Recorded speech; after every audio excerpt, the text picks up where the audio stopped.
Good evening. So, last thing we have discussed, we started with agriculture, right?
That we will see after after we have discussed all this.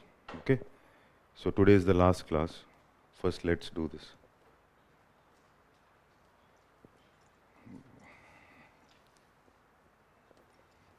So in agriculture, actually, what the topics which we do now from here on are basically more factual in nature, right? But that does not mean they are not important. Few areas I'll tell you where you have to focus more, and few areas where you can take it little easy.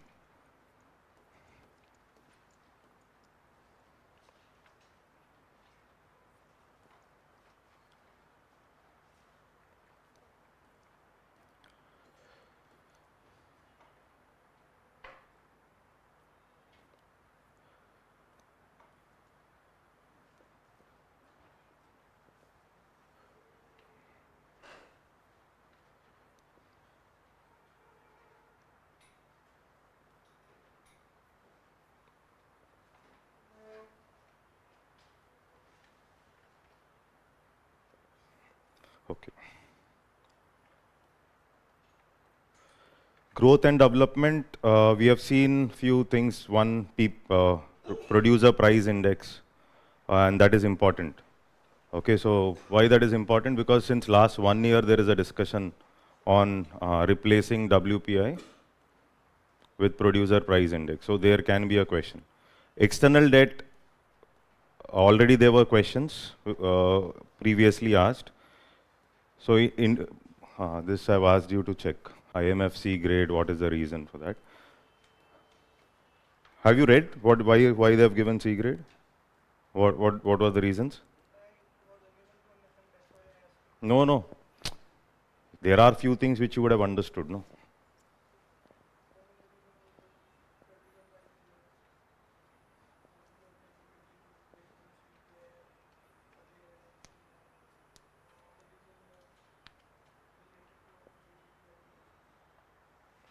Okay. Fine. I'll leave. So, agriculture topic is very important for exam. Anyhow, I'll show you at the end, we will see what has to be done, how to use PT. And since we have only 3.5, 4 months, can there be any smart strategy for economics? Suppose there is somebody who's starting today. Of course, you should not. Okay, but suppose there is somebody, all these days they were idle, and they want to open the book now, and still they want to write prelims this time. And if at all I want to mark at least 11 out of 16 questions. Okay, so what should be the best possible strategy? It is not the best strategy. It should be best possible strategy, what can be done. Okay, so that we will see. Okay. At the end, we will look into it. Okay, so here, most of them are not current affairs. Most of them are there because of 5 years, 10 years. This is the reason. Okay, so there is a schemes document also which is there, but this was which I discussed last year. So whenever we discuss schemes, you should understand when we discuss agriculture related schemes, for example, you should be able to understand something like, let's say,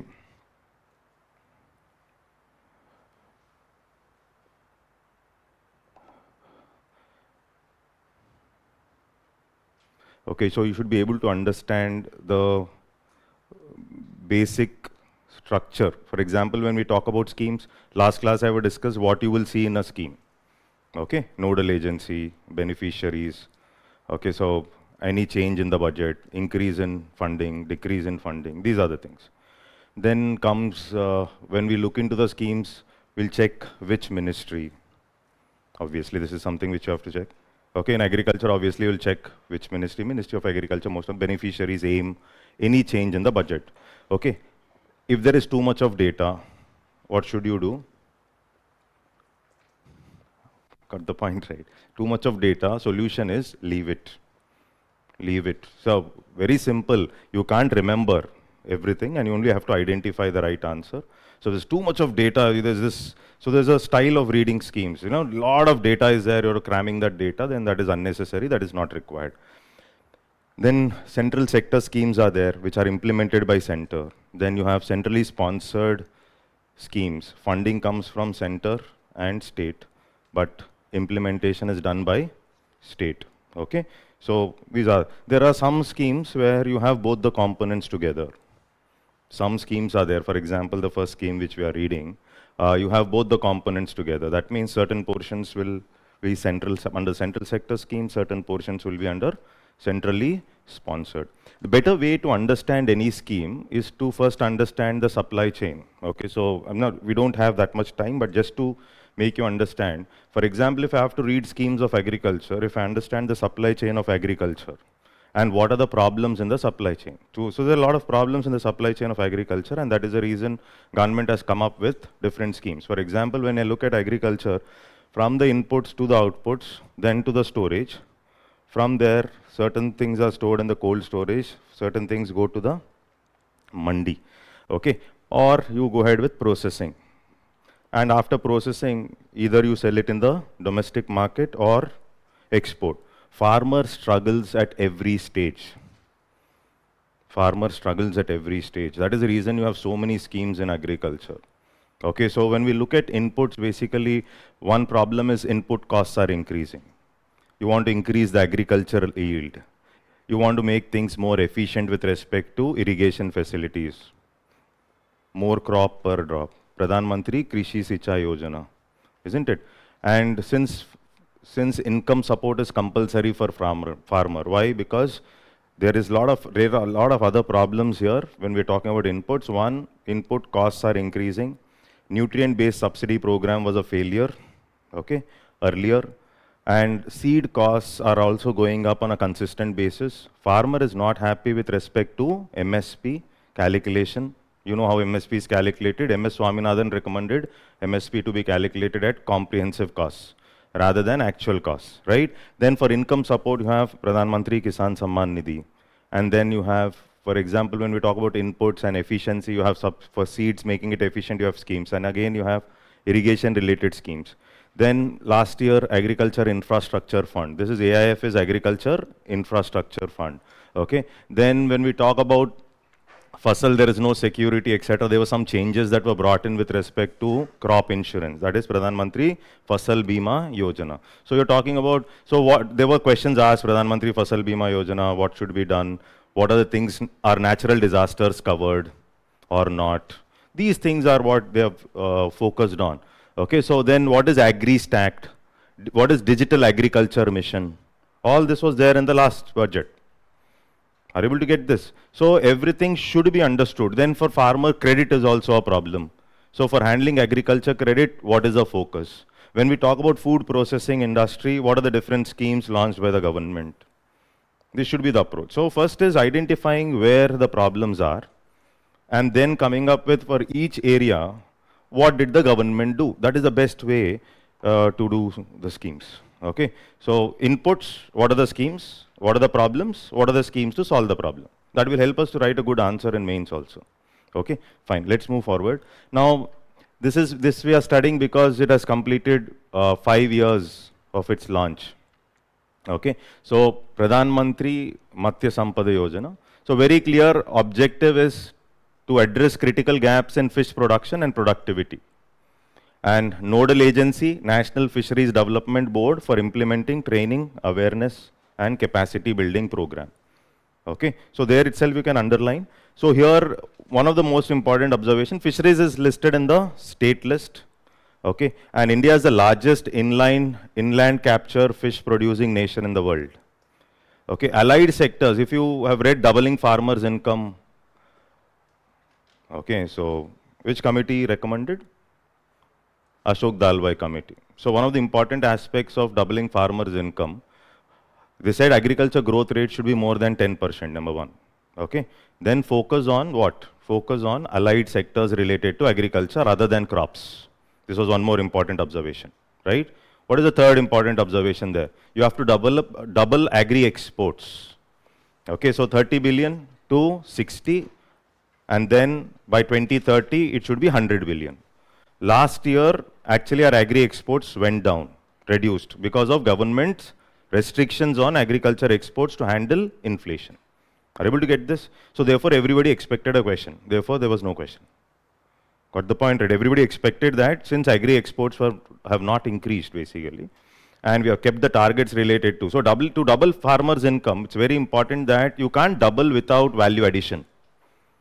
Okay, so what should be done? So again, there is a focus on food processing industry to increase agri exports, because value addition will help you to export more. Okay, so when you export more, then there is a spillover effect on farmers' income. Spillover effect on farmers' income. So all this is the focus. And fisheries is one such important area which will definitely help in increasing the incomes of farmers. Okay, so in the Union Budget 25-26, highest ever total annual budgetary support for fisheries sector was given. But what you should be doing, first check the new budget, that's important. This is important here because this has been launched in the previous budget. Okay, so this is basically Pradhan Mantri Dhan Dhanya Krishi Yojana. Okay, so here this is basically an extension of aspirational district program, and this was launched in the budget 25-26. Right? What is the main aim here? Here the focus is on to support small and marginal farmers who are having less than 2 hectares of land, who constitute almost like 86% of India's farming population. These are data which we write in the mains also. So 86% of our population have less than 2 hectares of land. That means obviously our agriculture yield will be less, modern machinery cannot be used, outputs are not efficient. All these problems will be there. Okay, so all this we learn in our land reforms classes, right? Land reforms, when we talk about land reforms. So when we talk about land reforms, there are few things which we talk about. One is what? Zamindari abolition. Then second one, what is the focus of land reforms? One, Zamindari abolition. Then okay, land ceiling is a mechanism. Okay, what is the main crux of land reforms, if I ask you? Okay. Earlier question was the purpose of land reforms. Purpose of land reform is what? Redistribution of land to landless. This was asked. Okay.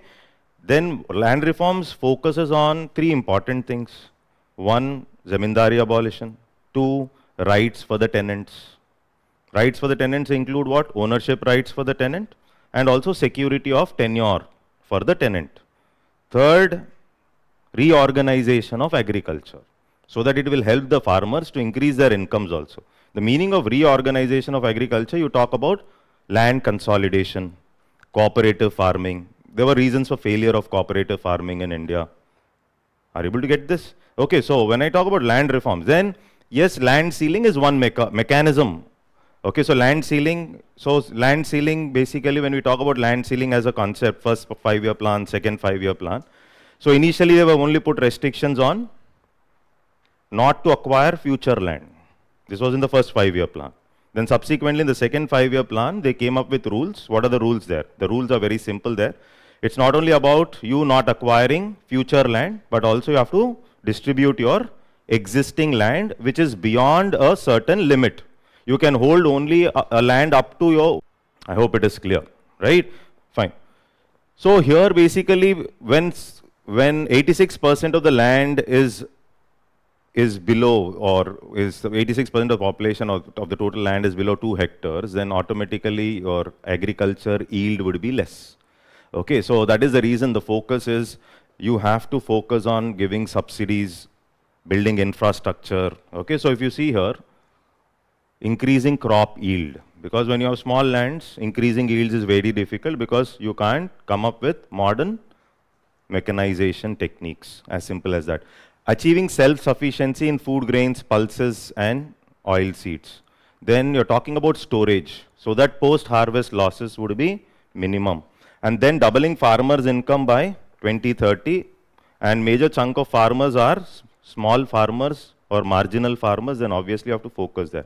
Then reduce monsoon dependence with proper irrigation facilities. So even today there are a lot of farmers who are dependent on monsoon. So all these are the main focuses here if you observe. Which ministry? Ministry of Agriculture and Farmers Welfare. You can see 6 years time period. Annual budget of 24,000 crore for 6 years. You can see here, right? And 40% should be spent on subsidy, 30% for infrastructure, 20% for loans and 10% for training and market support. These things are facts and you have to remember. Okay, so when you talk about aspirational district program, you're talking about the most backward districts where the efficiency is less, right? Which state has maximum number of districts? Obviously the focus is on states like UP. You can observe this here. So who are the beneficiaries of this particular scheme? So the beneficiaries here, small and marginal farmers, women farmers, young farmers with modern farming techniques, etc. Farmer producer organizations, allied sector workers, etc. So there can be a question on beneficiaries of the scheme because it's a recent scheme. And therefore, please underline this and just focus on this. See, 1, objective, 2, beneficiary. Why this scheme? What is the focus? Then how much is spent on what? Is that okay? Let's move forward. This is not so important. You can later just go and read.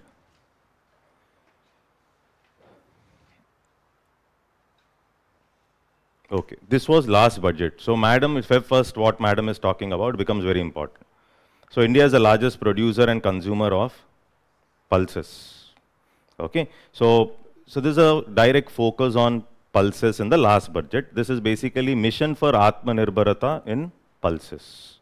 Okay, so here program basically, if you observe, 6 years, financial outlay 11,000 crore approximately. Okay, Ministry of Agriculture obviously, and Tur, Hurad and Masoor. This is the focus. These are the 3 where there is focus in this particular scheme. Is that okay? Yes.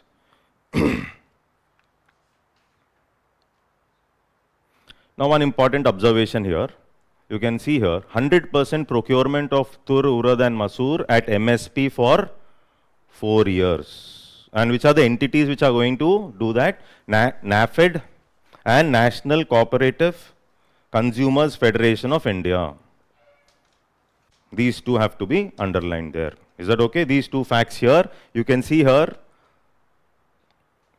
100% procurement of Tur, Urad and Masoor at MSP for 4 years. This was also stated in the last budget. Along with that, here the agencies involved, NAFED and NCCF, will procure from farmers in participating states under the price support scheme. Underlined? Yes. You can see Sati here. This is basically, you can observe here, it's a centralized, it is a user-oriented centralized portal by the Ministry of Agriculture in partnership with National Informatics Center. Here.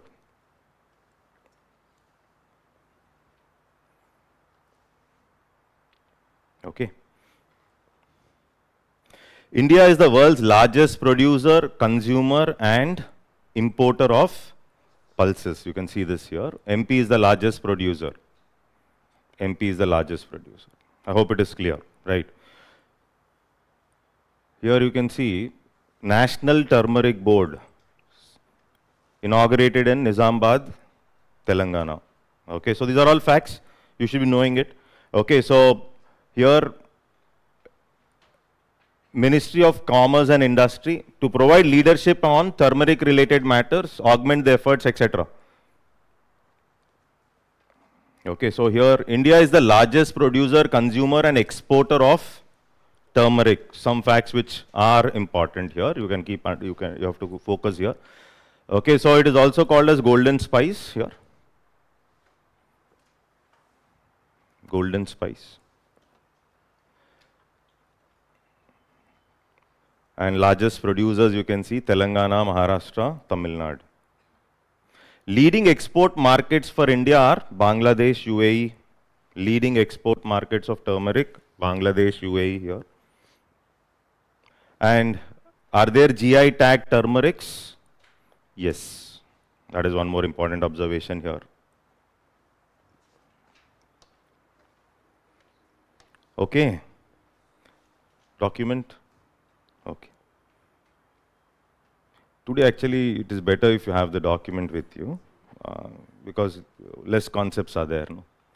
Okay, fine, no issue. 100th birth anniversary of MS Swaminathan. So everybody knows about first green revolution, Norman Borlaug, MS Swaminathan, high yield variety seeds, chemical fertilizers, right? Now, MS Swaminathan, as he was championing the evergreen revolution. He proposed evergreen revolution for lasting productivity without ecological harm. Okay. He founded the National Academy for Agricultural Sciences in 1990 for unbiased agricultural policy guidance. See, what is the basic difference between MSP and FRP? Anybody? Very good. FRP, fair remunerative prices, has a legal backing, right? MSP does not have a legal backing, number one. Yes. What are the other differences?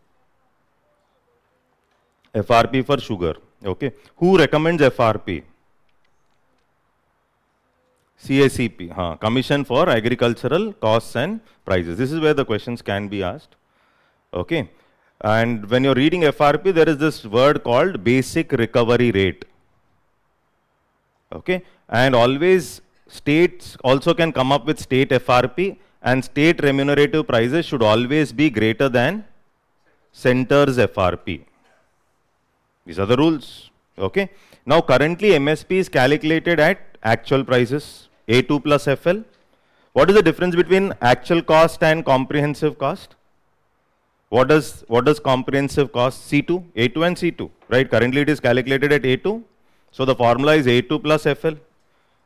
FL is imputed cost of family labor. Then what is this C2?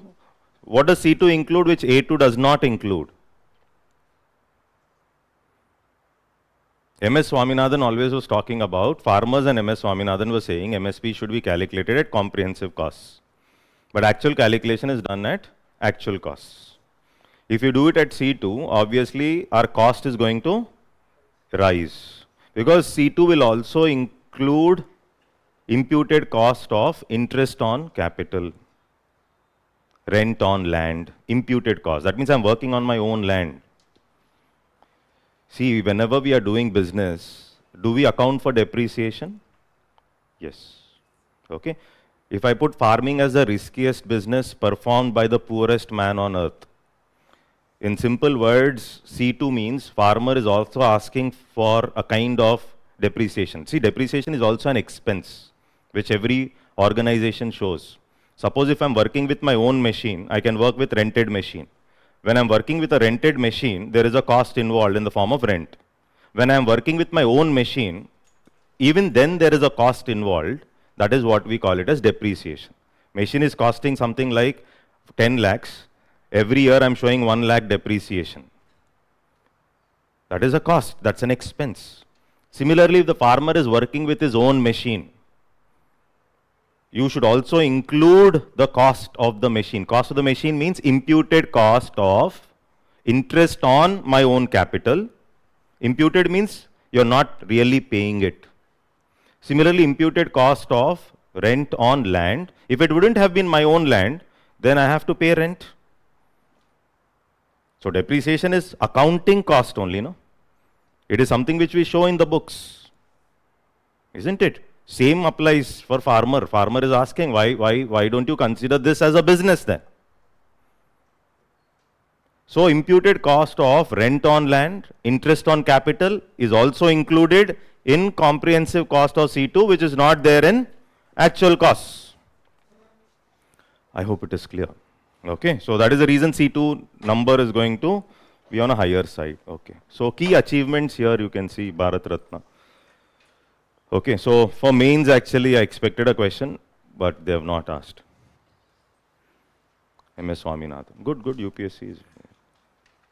But there were three questions in mains related to agriculture. Okay, so the decision, I think the decision to be taken by farmers while deciding to use high yield variety seeds, something like that. There was this question also, right? So, fine. Okay, this again, Makhana, last year in news, you have to, is there a GI tagged Makhana? Yes. So, earlier Makhana board, obviously you know Makhana board was announced in Bihar, right? Largest exporter of Makhana is Punjab, okay? And here Makhana is also known as black diamond. Makhana is also known as black diamond. Mithila Makhana received a GI tag in 2022. And check what madam is going to talk about Makhana in the budget, right?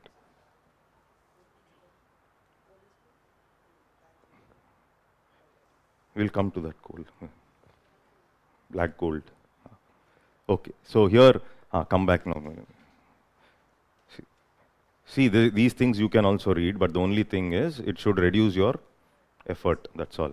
Okay, so when we talk about silk here, okay, India is the only country that produces all four major varieties of natural silk. Okay, so you can see here Mulberry,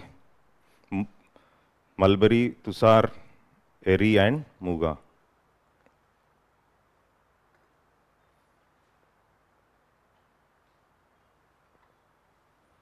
See, you can see here, according to Ministry of Textiles, India has cemented its position as the world's second largest silk producer and largest consumer, right?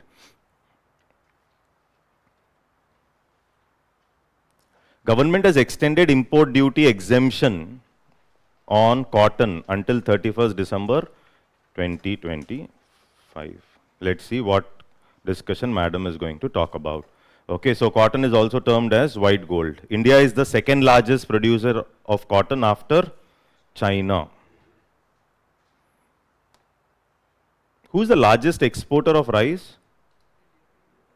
Largest producer? Okay. Okay, fine.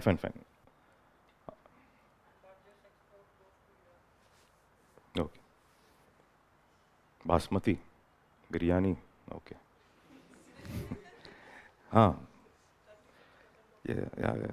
Yes, I know. I was tracking companies exporting basmati to Iran. I was tracking them because their share prices may go down, no, because of war.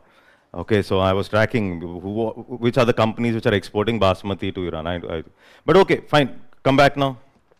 Here, opium cultivation. Okay, nothing significant, but just see here.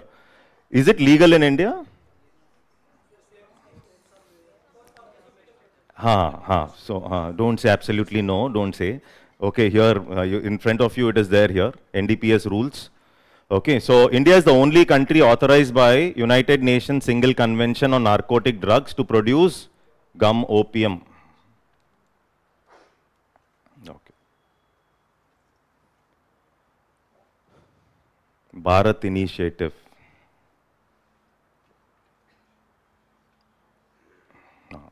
Bharati, Okay, so it's basically Bharat's hub for agri-tech resilience, advancement and incubation for export enablement. What is the focus here? You are trying to support 100 agri-food startups and achieve $50 billion in exports by 2030. This is the target, this one. Aims to support 100 agri-food startups and it aims to achieve $50 billion in exports by 2030. Is that okay? Yes. Here there are some facts here. See, earlier there was this question in PDS, if you remember.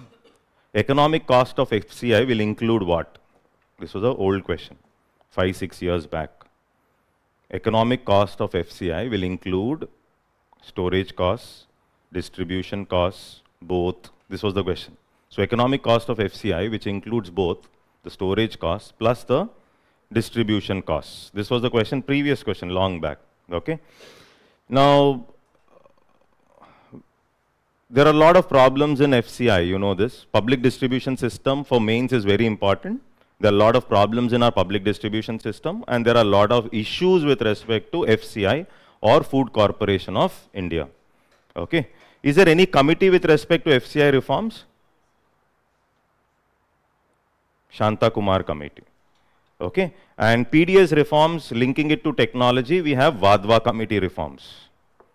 Vadva Committee reforms. Okay. So with respect to technology, using technology. Okay. And you have FCI reforms, you have Shanta Kumar Committee recommendations. Okay, fine. So here you can see Bandaran 360 introduced by Central Warehousing Corporation. So it is an enterprise resource planning platform which integrates HR, finance, warehouse management, etc. So real-time monitoring of warehouse operations. Real-time monitoring of warehouse operations. See, can somebody give me, like, mention what are the main problems in our PDS system?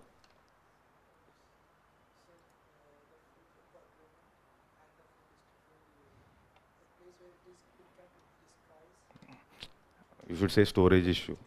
Okay, so one is the storage issue. Okay, so because you are going ahead with something like open-ended procurement. So there was open-ended procurement for rice and wheat. What is the meaning of, there was a prelims question already asked on that. Open-ended procurement means you're not keeping any upper limits with respect to how much you're going to procure. Okay, so therefore, Shanta Kumar Committee's recommendation is no open-ended procurement. No open-ended procurement means there should be an upper limit because based on your storage capacity. Okay, you can't store beyond a certain level, so there's no point in procuring more than what you can store because it is getting wasted. This is one problem. Then there is an issue of targeting. Targeting problem means there is something like BPL people being excluded and APL being identified as BPL. Okay, inclusion exclusion problem. So that for that basically if you look at Tamil Nadu government, they have come up with universal PDS. So the logic of universal PDS means you don't have any targeting issue there, right? Then Haryana was talking about smart cards instead of ration cards. Okay, then one nation, one ration card. This is basically to help the migrant workers. Migrant workers, because I should be able to pick up grain from whichever shop it is possible. During COVID, there were a lot of issues that have come up with.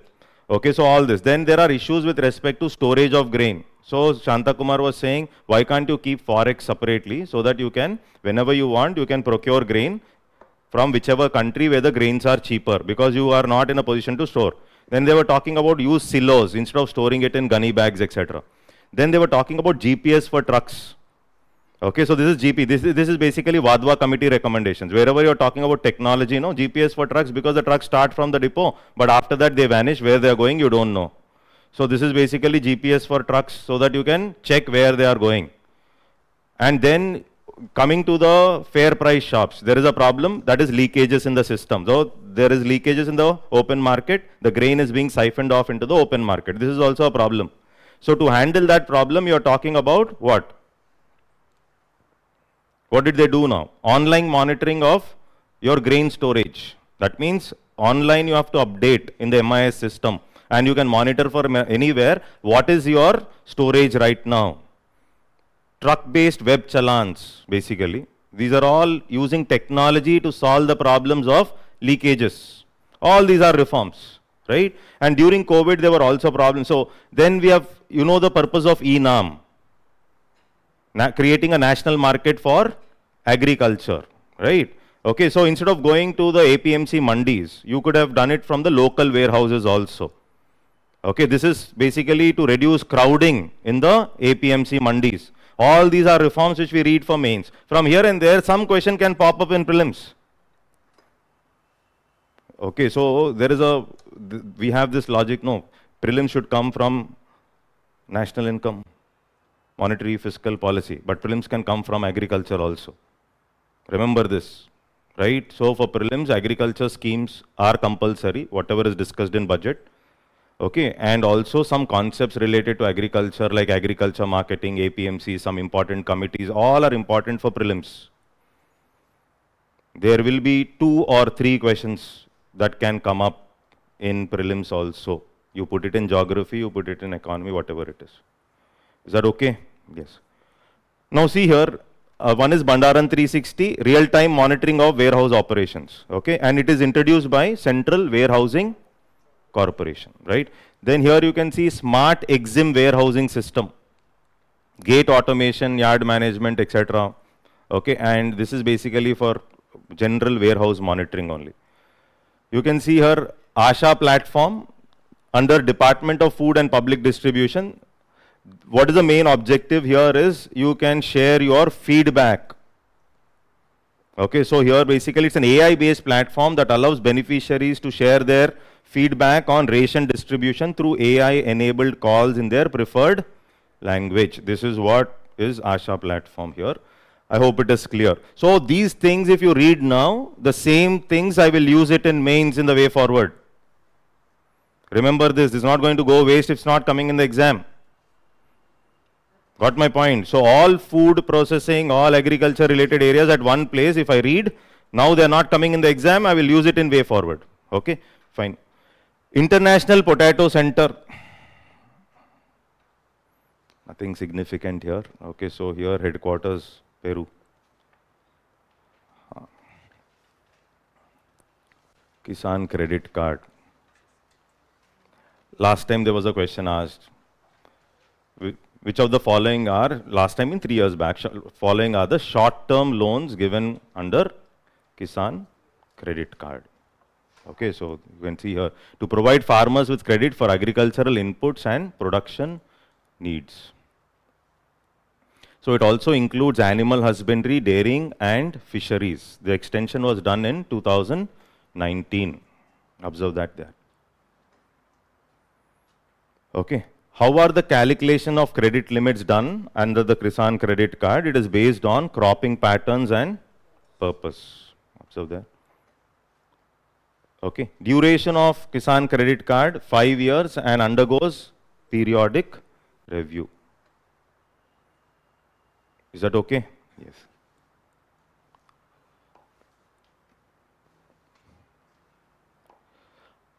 This is later on. You can go and check. Okay, so this was in the budget. There was a discussion about digital agricultural mission. This is not there here. So madam will continue discussing this in the new budget. This is important. Digital agriculture mission. We can't discuss that now, but just to tell you that you'll go back and check digital agricultural mission. There you'll talk about AgriStack, etc. So what is AgriStack? What is the focus of AgriStack? Okay, so this you would have read it in the monthly magazines also. This is very important.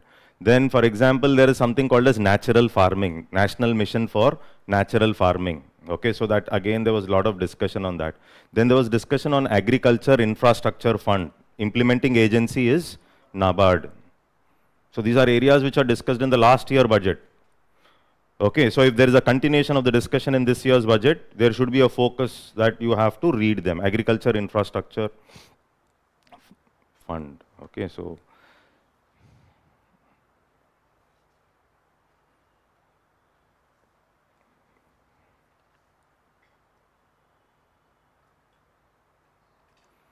okay, fine. So schemes, we will not get into all the schemes, but just to, at the end I will talk about like which schemes are important, we'll see. Come back to labor codes. Okay.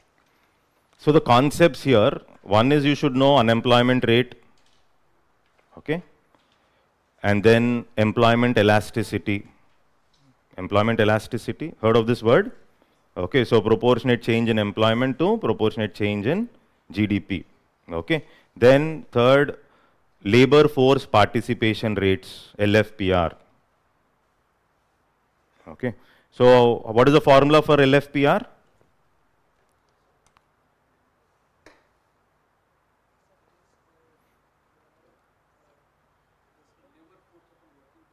Very good. That's all. Labor force divided by working age population multiplied by 100. Okay, labor force. Then workers population ratio, WPR, worker population ratio. It talks about those who are working divided by total population. Then there is unemployment rate. Unemployment rate, labor force minus workforce divided by labor force multiplied by 100. These are some basic concepts. Then PLFS survey, periodic labor force survey. So what is the new change they have done in periodic labor? See, periodic, the word periodic is itself like more often you're calculating the data. So you're calculating the unemployment rates, LFPR rates, WPR rates more often. Earlier there used to be a EUS survey, employment unemployment survey, which was done once every 5 years only. Now this is more periodic. Periodic means you're doing it on an annual basis using the method of usual status, trend based questions. Female labor force participation rates. First of all, you should know what is labor force participation rate. Labor force divided by the working age population. So LFPR is increasing. Female labor force participation rate is increasing means more women, more females are participating in the labor force. As simple as that. Is that okay? So these are some concepts which you should be knowing. Earlier there was a question about casual labor and regular worker. So there was one statement in the exam which was saying, are casual labor entitled for something called as overtime payment? Yes. Casual labor, are they entitled? So when I talk about division of work, you can divide. One is hired labor. Hired labor is somebody you are hiring. Then it is self-employed. Okay. Hired labor can again be divided into regular worker and casual labor. So regular worker means somebody who is on the regular payrolls of the company. Casual labor is not on the permanent payrolls of the company. First thing. These are daily labor. But at the same time, casual labor is also entitled to working hours, regular working hours, as well as overtime payment. They are entitled. Though casual labor is not entitled to all social security. Though casual labor is not entitled to all social security. This is the basic difference using which there was a previous question. Is that okay? Understood? Okay. Now there are some labor codes here. We'll see what is the crux in the most of the labor codes. Okay. So these codes on wages, industrial relation, on social security, each one will come now. So there are some words here. We'll anyhow come to this discussion after some time here in this chapter only. One is this fixed term employment. Okay, so fixed term employment, workers employed for a fixed duration based on a contract signed directly between the worker and the employer. So what is the benefit here? Employment lapses upon completion of the term unless contract is renewed. No notice is required for retrenchment upon completion of the term. That is what is fixed term employment. See here, floor wage, contract labor, these are some words here. We'll go to the first code here. Code on wages. Code on wages here, you can see here. Universal minimum wage. The code establishes a statutory right to minimum wages for all employees across both organized and unorganized. So what you will underline is organized and unorganized. So statutory right to minimum wages for employees of both organized as well as unorganized sector. That means it is applicable to unorganized sectors also. That is what is the observation there. Okay. Then there is an introduction of a floor wage. What is the meaning of floor wage here? It shall be set by the government based on minimum living standards with scope for regional variation. Regional variation based on inflation, etc. Okay. So no state can fix minimum wages below this level. That is what is the floor level. What is the floor wage? So this is the level fixed by the center. Then no state should be fixing the floor wage below this limit. That is what is the meaning there.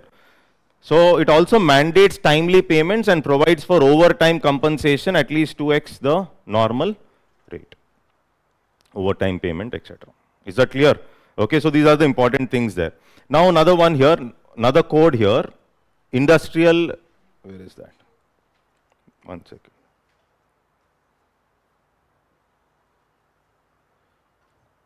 The Industrial Relations Code. So this is basically related to dispute resolution. This is basically related to dispute resolution and industrial relations. That means you talk about what here? You talk about trade unions. Heard of trade unions? Okay, they fight for the workers' rights. So here the discussion is about trade unions. So here one key provision which you'll observe in this code. Now the trade union now requires 51 membership to be recognized, 51% membership to be recognized as a sole negotiating union. That means you should have 51% membership of the people, then only you can go and negotiate with the employer. Okay. What if there are more than one trade union? See here, second part here. In case if there are more than one trade union, then what should be done? So you will form a negotiating council with representatives of different unions, having 20% of workers as members. So you are creating a separate negotiating council. Okay, and they will go and negotiate with the employer for rights. So this is one important observation here. And another important observation in this code is fixed term employment. It explicitly institutionalized fixed term employment. So it is intended to reduce excessive contractualization and offers cost efficiency to employers. You can sign contracts and you can go ahead. Okay. Then here, higher threshold for layoff or retrenchment. What does that mean? Earlier, you need to take the permission from government or Ministry of Labor and Employment if you have 100 workers. Now that has been enhanced to 300 workers. Is that okay? So that is what is the observation here. Then there is something like a reskilling fund. In it, employers pay 15 days wages for every workers retrenched for retraining them. Observe this, reskilling fund. In it, employers pay 15 days wages for every worker retrenched for retraining them. Is that okay? So these are the important points there. Now one more, this is here, Code on Social Security, one important observation here. Code on Social Security. Okay. So here if you see gig and platform workers and aggregators, Zomato, Blinkit, these kind of entities. So they were also legally defined for the first time. These aggregators like Zomato to contribute 1 to 2% of their annual turnover to the Social Security Fund. This is one important observation there. Aggregators like Zomato to contribute 1 to 2% of their annual turnover to the Social Security Fund. Okay.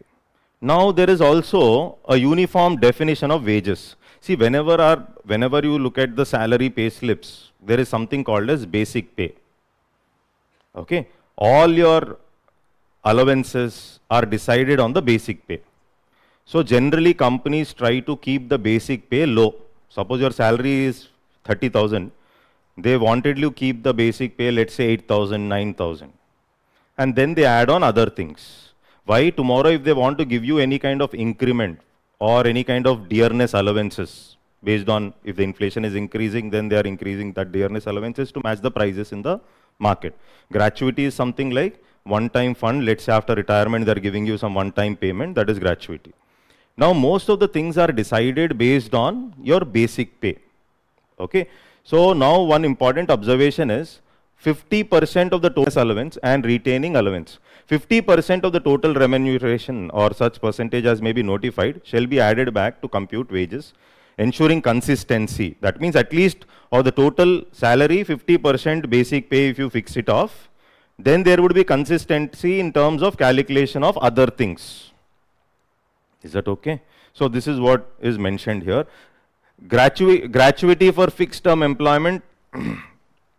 So fixed term employees become eligible for gratuity after 1 year of continuous service. Earlier it was 5 years. So 1 year of continuous service, the fixed term employment, they are eligible for gratuity. Okay, that is important. So, okay, so social security is important. Okay, so here moving forward, Occupational Safety, Health and Working Conditions Code 2020.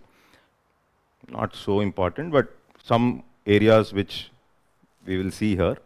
A uniform threshold of 10 employees is set for electronic registration.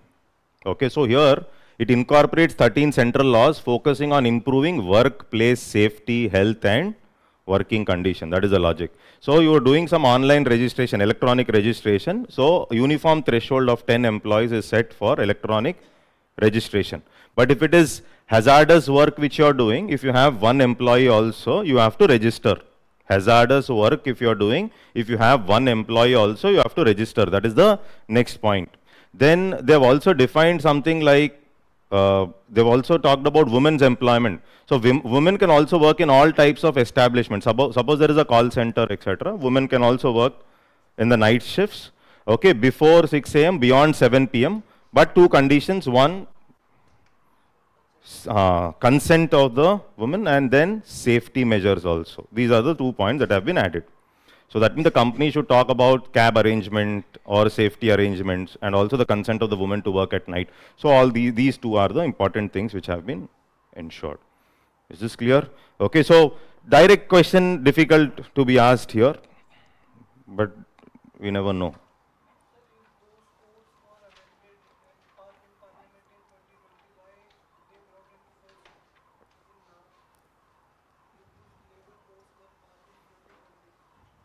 If you see last year also some basic changes were made. So one is we are discussing because 5 years is over. Okay, second is some basic changes were made earlier. That's it.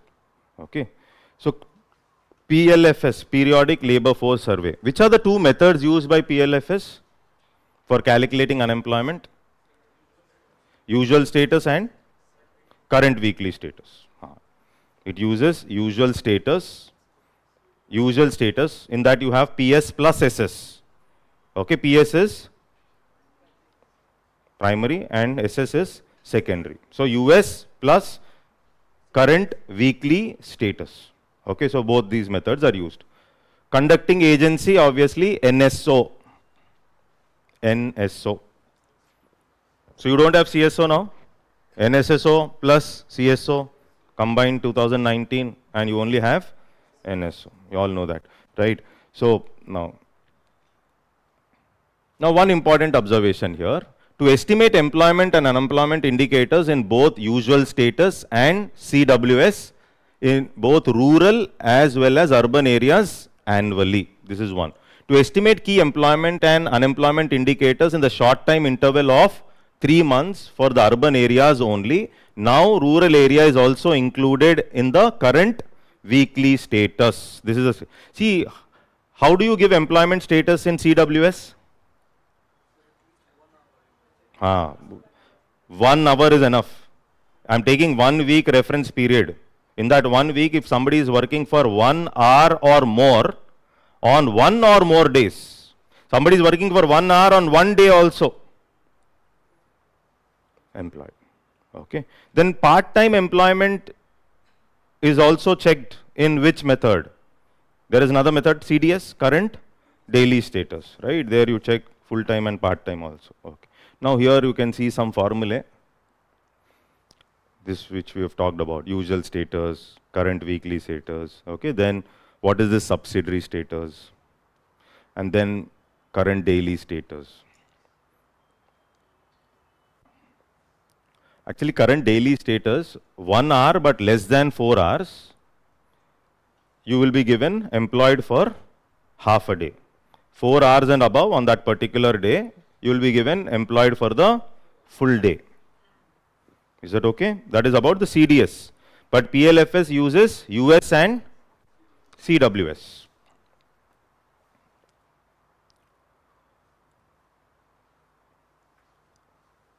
Skill India Mission. Okay. So why are we discussing? Completed its 10-year milestone. So which ministry? Ministry of Skill Development and Entrepreneurship.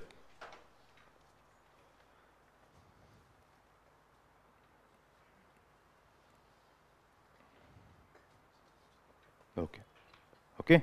Now some programs here, you can see here, Pradhan Mantri Kaushal Vikas Yojana. So what does it do? What is the focus? Short duration skill training.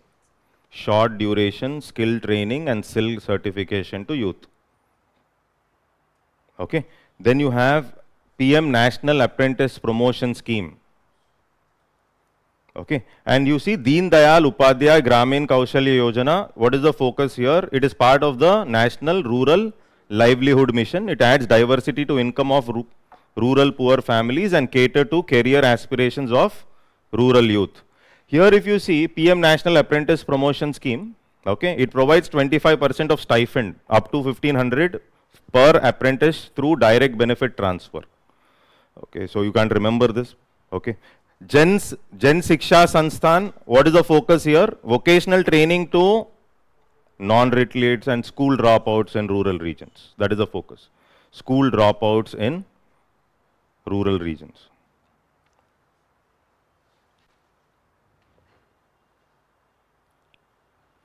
Okay, so later on you can read this. This is about PM Setu, where you are talking about some modernization of ITIs. Modernization of ITI.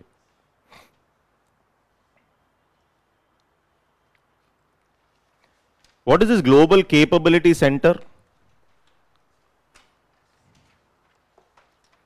Very factual. So we are going beyond expanding our skills. That means we are not just talking about, let's say, call center. We are saying we can do many other things also. So it's not just about call center lifting calls and talking in English, but we'll also do a few more things.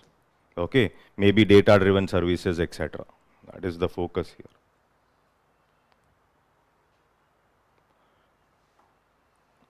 Okay, there is something called as minimum wage and there's something called as living wage. Okay, here you can see the differences between minimum wage and living wage. So Ministry of Labour and Employment is discussing living wage to improve worker welfare and boost participation, especially among women. Currently, statutes mandate minimum wage for employees. They're not, so currently the statutes are talking about minimum wage. But when we talk about living wage, a living wage is a level of pay that gives workers and their families decent standard of living. That is what is living wage there. DPSP. Article 43. Is that okay? Yes. These are the two things you underline there.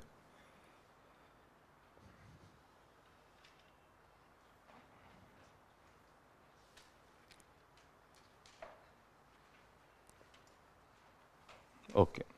So, Competition Commission of India already asked in your GS2 mains before last year, because there's a topic called regulatory bodies.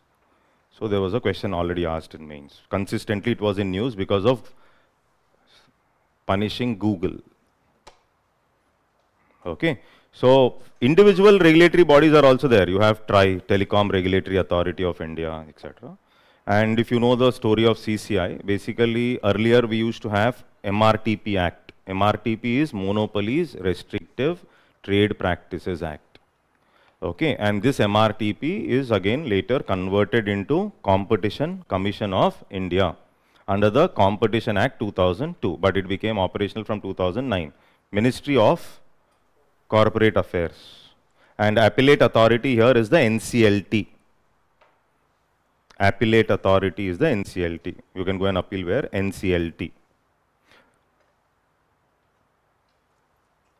So you're talking about the evolving role of CCI in the economy, particularly the digital landscape. See, if you know earlier, to track these companies, there was a tax called as equalization levy, which was a previous UPSC question. In France, there was a tax called GAFA, Google, Amazon, Facebook, Apple tax. Equalization levy was levied on, not on profits, but on revenues of revenue.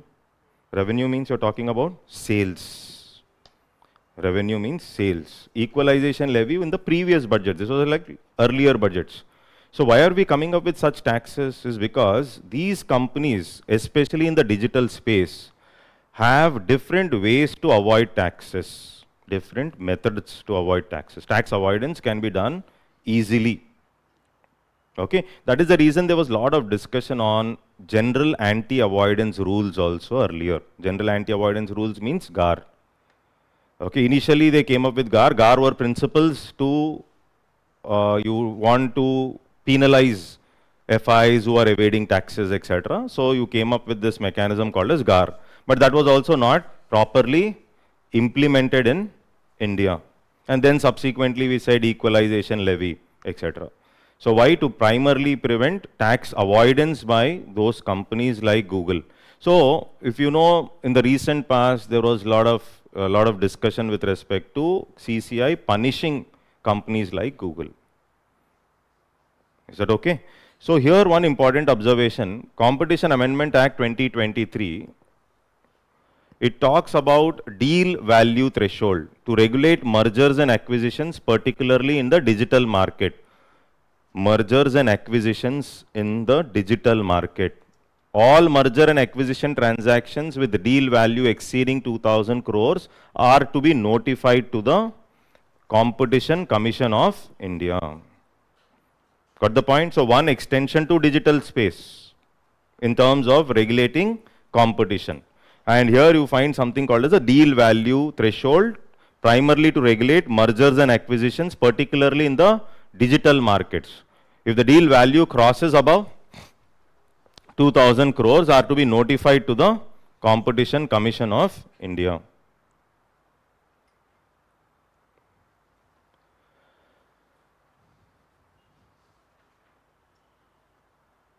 Okay. Now there was some basic changes in the regulations, or they have extended the definition to curb predatory pricing.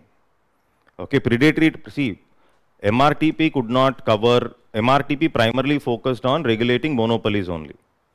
But the focus of predatory pricing handling or focusing on mergers and acquisitions, all these things primarily started after 1991. That is when we understood that the erstwhile MRTP is not capable in terms of handling competition. And then we decided to enhance the powers of these regulatory bodies, and that is the reason we have come up with CCI, or Competition Commission of India. Okay. So here predatory pricing is a pricing mechanism to kill what? Competition. You are wantedly pricing the product at such a low level, intentionally done to kill existing competition. That is what is predatory pricing. So here if you see, Section 4 of the Competition Act identifies predatory pricing by a dominant enterprise as an abuse of dominance. Earlier there were a lot of discussions. For example, TRAI did not go against Jio.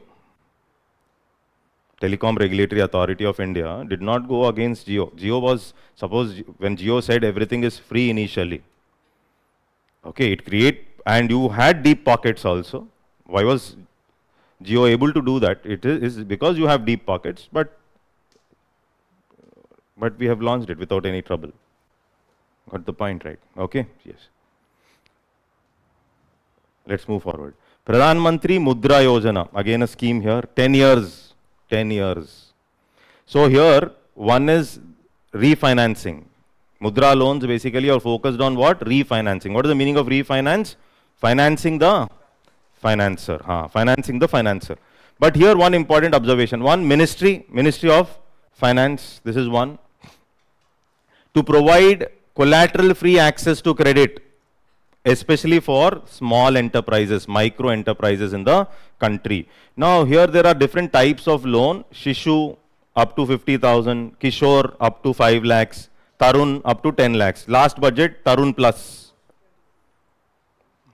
in the budget. Okay, Tarun Plus up to 20 lakhs for those entrepreneurs who have, this is not for everybody, who have paid the loans properly or who have some credibility. Tarun Plus is for those who have some credibility. Credibility means their credit rating is okay. They have paid loans on time, only then. Okay. Now here if you see, one is collateral free loan. If you're giving, if they have to give collateral free loan, obviously banks also, there is a risk involved.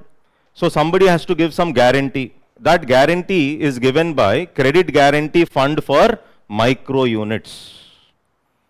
Guarantee is given by Credit Guarantee Fund for Micro Units, which is a trust fund set up by government, managed by National Credit Guarantee Trust Company.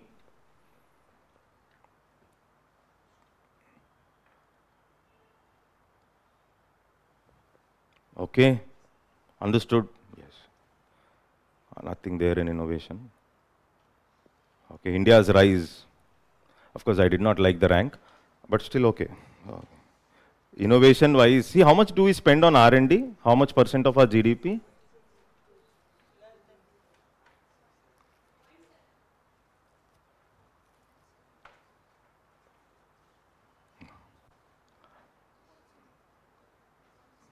Less than 1.7.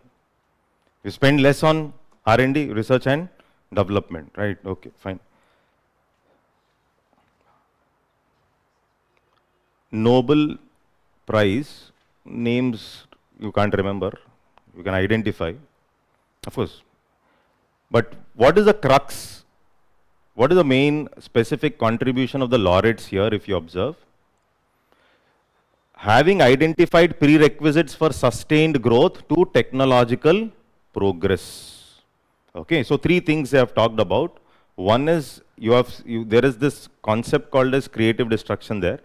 A joint evolution of science and technology, that is one. Then mechanical competence, primarily focused on skill development related areas. Three, a society open to change, like us. We are open to change. Okay. Then you can see here, one more focus here. For the theory of sustained growth through what? Creative destruction. Okay.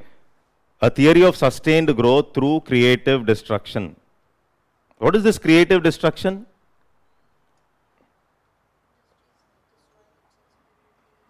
You're coming up with some innovation which can completely revamp the sector altogether.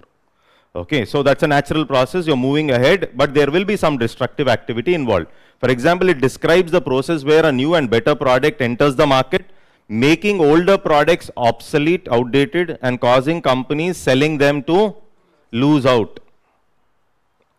This is what is creative destruction. This process is creative because it introduces something new, and destructive because it outcompetes existing products. In India, it was very difficult because the incumbent companies never used to permit new entrepreneurs to enter.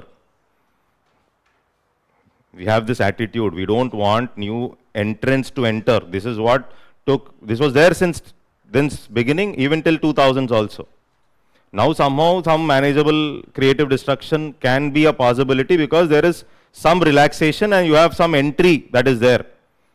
Most of the sectors, the problem of creative destruction not being there in India is because of the incumbent players, existing players who are not permitting. They will use all their force, including influence, bribing the government so that the new entrants will not enter. It happened to Tata also in the aviation sector. But the point, like people like Tata also had to wait for more than 10 to 11 years for license. In India, it's not so easy. So in a developing nation, growth and sustainable growth obviously gets affected because you don't permit for innovation. Okay, so this is what is the discussion here. One of the key elements of their model stated that companies are incentivized to invest in R&D by temporary monopoly through patents. Okay, so patent is obviously a temporary monopoly. See, I'll tell you a story of Brazil. So Brazil, what Brazil did? Brazil has put restrictions on US televisions that were moving into Brazil, restricted. And then it said, my technology is the best. And it started giving patents to its companies also, but you will not permit. This is called giving patents, but you are restricting the foreign products through tariffs or barriers. You believe that your companies are the best, but actually their televisions are useless in comparison to the US televisions. So their television market survived till the time they removed the barrier. The same logic is different for South Korea. South Korea innovated real R&D, real companies like Samsung, no restrictions on foreign products. This is called real innovation. Brazil's innovation was like that in the earlier years I'm talking about. So innovation also, it's not just about giving patents. Giving patents with restriction. Got the point right? So you should have an open economy and then you're developing your innovative system, you're creating an ecosystem so that your companies are becoming exceptional day by day. And that's how you survive. Okay. Talking about IPR rights, of course, there is one agreement in WTO which is called as TRIPS, Trade Related Intellectual Property Rights. So this agreement talks about patents, copyrights, trademarks, geographical indicators. It also talks about something like the integrated circuit designs and many other things. So it is one agreement which covers most of the aspects, IPR policy under WTO. So when we talk about patents, okay, here intellectual property rights, here it is administered by Controller General of Patents, Designs and Trademarks, which is under the control of DPIIT, Ministry of Commerce and Industry. First thing to be underlined there. Okay, so Ministry of Commerce and Industry. So you talk about layout designs of integrated circuits, or we talk about GI and many other things here. Okay, so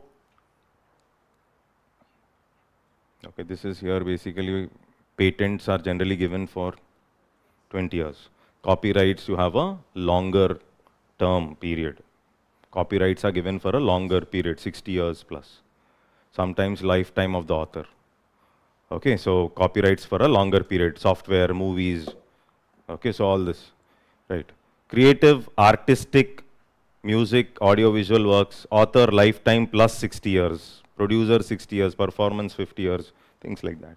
Trademark is a distinctive sign, symbol, logo that distinguishes. All these are part of my IPRs. So it is given for 10 years, renewed for 10 years on payment of additional fees. 10-year protection, renewal with payment of additional fees. Semiconductor integrated circuit layout designs, 10 years protection. Patents is for 20 years. Copyrights on an average 60 years. Okay.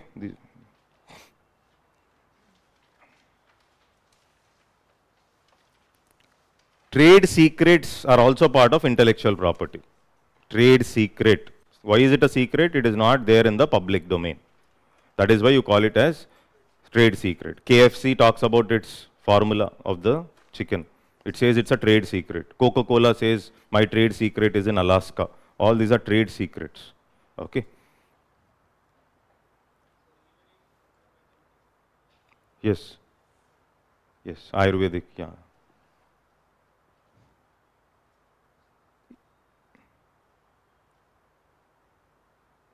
Okay. So here, what is reverse flipping?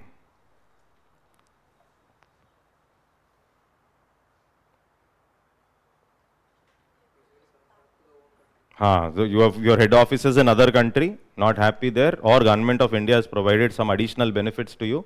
So you're shifting back your main office back to home country. This is what is called as reverse flipping. Reverse flipping. Okay. Then you talk about merger. What is a merger? Merger is two companies coming together. Acquisition is one company taking over another company. Basic definitions here. So NCLT is the primary authority responsible for approving mergers and demergers.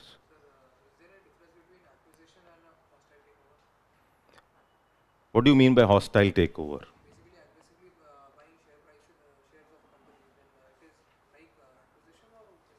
It's not a merger, obviously, because acquisition. Acquisition, but basically by acquiring the ownership. Yes, obviously, see, suppose that is the reason at least 51% stake should be under your control. That is what it is. Like you are not selling at least up to 51%. Or a group of people have 51%. That becomes difficult. You convince somebody and get that 51%, obviously, then the ownership is going to change. Okay. Ministry of Corporate Affairs. Okay. Corporate social responsibility. Now this, in India we force CSR. Corporate social responsibility, in fact we force CSR here. So here CSR framework is established under the Companies Act. India is the first nation to enact the legislation mandating implementation of CSR. Mandate. Okay. So net worth of the company to be 500 crore or more. Net worth means asset minus liability. Company's turnover sales is basically 1000 crore or more. Or net profit of the company to be 5 crore or more, any of these. So here if you see criteria for CSR eligibility, net worth is something like asset minus liabilities of the company. Turnover is the sales of the company. Net profit means profit after the tax we pay. Okay, so here if you see fund allocation, the companies are obligated to allocate at least 2% of their average net profit from the previous 3 years to CSR. Again, I'm repeating. Companies are obligated to allocate, obligated to allocate at least 2% of their average net profit from the previous 3 years to CSR activities. Like you're spending on education or health, or you're also spending on protection of national heritage and things like that. There's a defined criteria where you can spend. If a company fails to spend the amount and does not transfer it to the specified fund, penalties are imposed. It is mandatory for a company intending to undertake a CSR activity to register themselves with the registrar of companies. Purely facts, but keep a note on that. When I see fugitive means that video is out. They were dancing, no? They were dancing. I think it's a pub or something there. They were dancing and they are fully out. And that's the reason they came up. They said they used a word also, we the fugitives or something. Okay, so it is very difficult to get back somebody from UK. Very difficult. Okay, so now how do we define somebody as a fugitive? To be declared as a fugitive economic offender, the concerned authority must submit an application with a special court.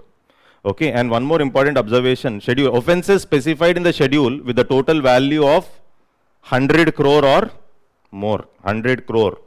So these are basically you're talking about the total value of course, Vijay Mallya, next level. Okay, so and the court of the sessions designated as a special court is under the prevention of money laundering. You know what is money laundering, right? Money Laundering Act.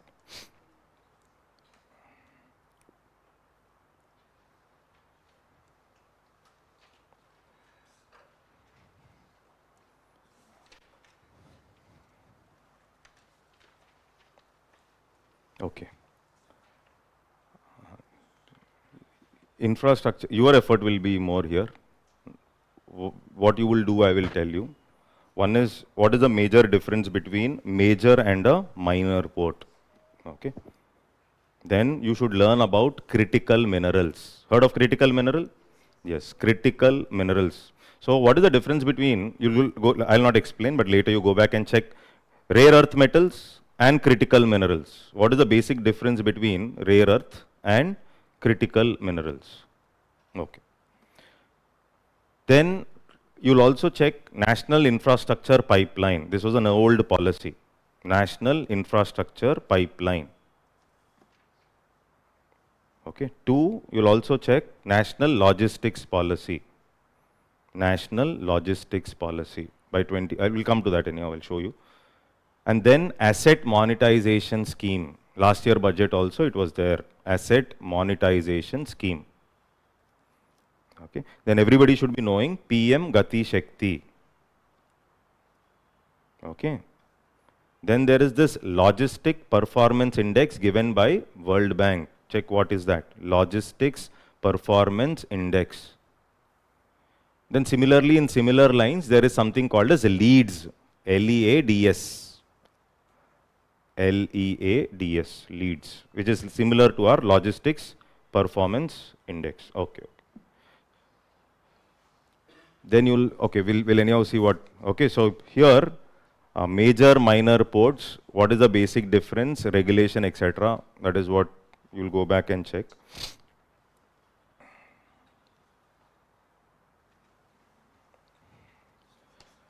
Student read, Sagar Mala.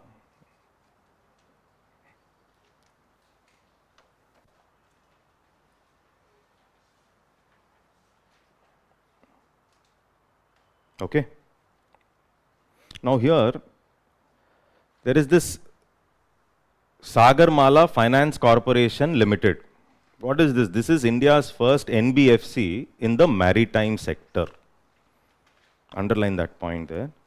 India's first NBFC in the maritime sector. Also check one more thing. They are only in the list. Differences between Maharatna, Navratna, Mini Ratnas. Difference between Maharatna. Okay. Okay. And also Index of Industrial Production, IIP. Index of Industrial Production. Okay.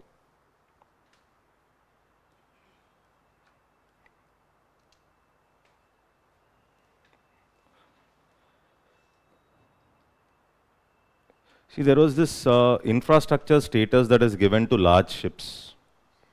See this, I don't know which page number, 66. Okay. Infrastructure status to large ships. You're giving, for constructing large ships, right? You're giving infrastructure status to large ships means easy to take bank credit, loans, etc. Okay, so credit facilities will be easier. Large ships are now included in the transport and logistics category of the infrastructure harmonized master list of infrastructure sector, aimed to strengthen the domestic shipbuilding and maritime industry. Okay. Okay. Vizhinjam Port, International Seaport. Heard of this port, everybody? Transshipment deep water multi-purpose seaport in Kerala. So Kerala government is holding around 61, center is holding around 9.6, and Adani also holds 28.9. Okay. Now it is India's first deep water container transshipment port. And it is, what is this landlord model? It is built, developed based on landlord model. Now, what is this landlord model in port construction? So landlord model means government has some ownership with respect to land and some equipment, etc. But at the same time, for efficiency and execution, you will call in the private player. That is the reason you have Adani there. So your expectation is because of Adani, the efficiency is going to increase. In the landlord model, the land related aspects, etc., the ownership remains with the government only. So landlord model is, that means it is based on landlord model with a PPP, public private partnerships. Okay. So in PPP, a few things which you will go back and read. Okay, though it is for mains. Okay, so there are some models like build, operate, transfer, BOT. Read about BOT, build, operate, transfer. Okay, build, operate, transfer means it is long. Generally, the contracts are long term or short term here. Long term, build, operate, transfer. See, all these PPP models, what are the words which we mention are done by the private player. That means if I say build, operate, transfer means building, operation, and then later transfer is done by the private player. Other things are done by government. Suppose if I say build, own, operate, transfer. Build, ownership, operation, and transfer. If I say design, build, operate, maintain, DBOM, that means all these four are done by private player. All these four are done by private player. One more thing which you will go and check is hybrid annuity model. Hybrid HAM, hybrid annuity model. Hybrid annuity model specific to roads. Yes. Roads. Yes. Okay. Hybrid annuity model. Okay. National Road Safety Board.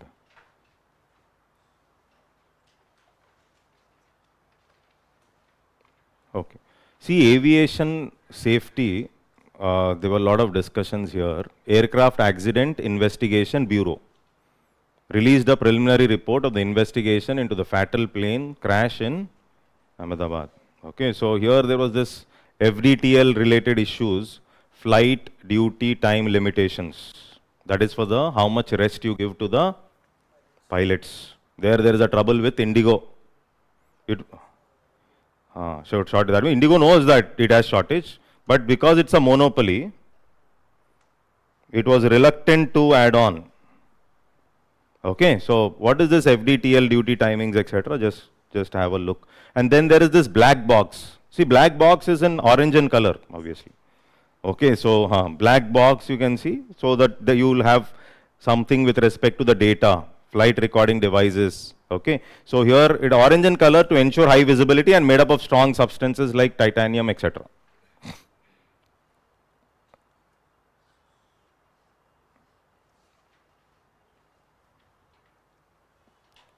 Underline this, International Civil Aviation Organization. International Civil Aviation Organization. UN agency which helps countries to cooperate together and share their risks to their mutual benefit.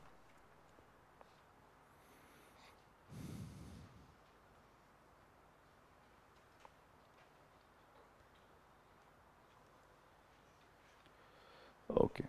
So here basically National Logistics Policy. This was 2022. So the whole target is India logistic cost, you want to reduce logistic cost to almost like 8% of GDP by 2030. Our logistic cost is around 14 to 18% of our GDP. Logistic cost, which is very bad. US logistic cost is 7.5% of GDP. Okay, so we want to reduce our logistic cost to almost 8% of GDP by 2030. That is one of the important objectives. So it focuses on multimodal logistic parks, plus warehouses, plus cold storage facilities. That is our focus. Then you have this important scheme called PM Gati Shakti. PM Gati Shakti. The whole logic of PM Gati Shakti, proper coordination between different ministries and departments before enforcing something. Otherwise, they keep on spending and doing things again and again. These departments don't talk to each other. First they'll lay the road, then they will decide there should be some optical fiber cable, so then again pull the road off, again lay the cable, again come up with the road. Whose money? Taxpayers' money. So sit at one place when you're implementing NIP, infrastructure pipeline. So all the projects under NIP, you can create an umbrella system where you put all the projects and different ministries, departments, please discuss with each other and come up with a proper plan and execute it. This is the whole logic of PM Gati Shakti. Okay. So it was launched to complement the PM Gati Shakti master plan.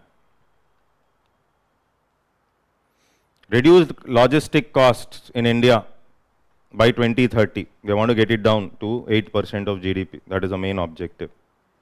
And India's logistics is highly inefficient. Highly inefficient, and completely we use roads only. India is a truck nation. 60% usage of roads. In other developed countries, there is only 25% usage of roads. And you know, we have fantastic roads. Okay, so, and we use 60% roads, trucks only. So all these are problems, transportation related problems, etc. Then there is this logistics performance index. Our target in that national logistic policy is that we want to bring our rank to top 25 countries by 2030. Come in top. This logistic performance index is given by World Bank. This is what something which I asked you to go back and check. So we wanted to come up. Then similar to that logistic performance index, there is one more index here in India which is called as LEADS. Logistics ease up here, generate revenues from there and use that money for doing new projects. This is what is the basic logic of asset monetization. There was a lot of focus in the last year budget also. The process of creating alternate sources of revenue by unlocking the economic value of underutilized public assets. Underutilize these assets which are not utilized.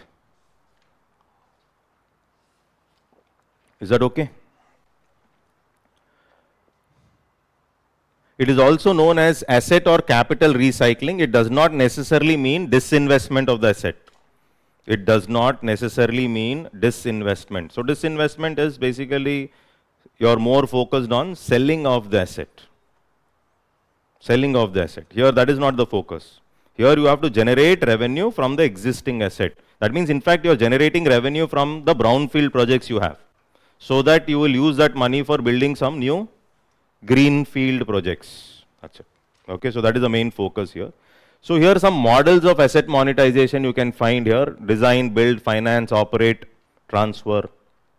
Then you have InvITs, raise money, okay, and invest into an existing road, generate returns from there, distribute to you based on the number of units you hold in that road.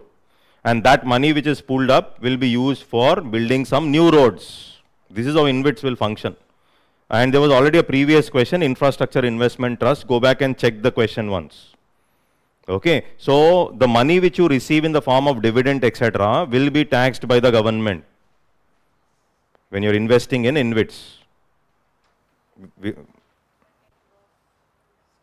On the end of the investor. Okay, so we talked about REIT. I said equity status has been given to REIT, Real Estate Investment Trust. There we have talked about REIT. Okay. Okay, this is about REIT. Okay. Initiatives for asset monetization. One is National Monetization Pipeline, NMP. Earlier, when they came up with NIP only, they were talking about national monetization. It aims to generate 6 lakh crore by leasing out public infrastructure assets over a course of 4 years. This was the target.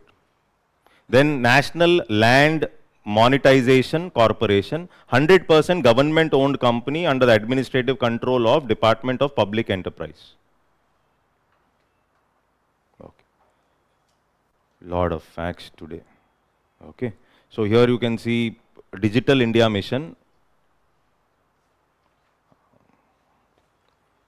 MITI, Ministry of Electronics and Information Technology. Later go and check. 9 pillars of Digital India.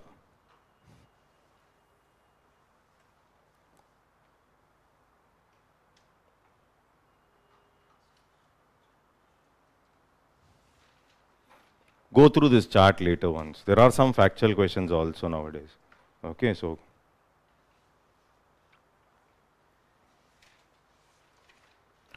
here this data more useful for mains. You can see here, this is about the services sector. Niti Aayog released 2 reports. Okay, so service at the core of India's employment transition. Despite a high contribution to GVA, it provides less than 1/3 of total jobs, mostly informal and low paying. So whenever there is a question on inclusive growth in mains, generally we use this data, more useful there.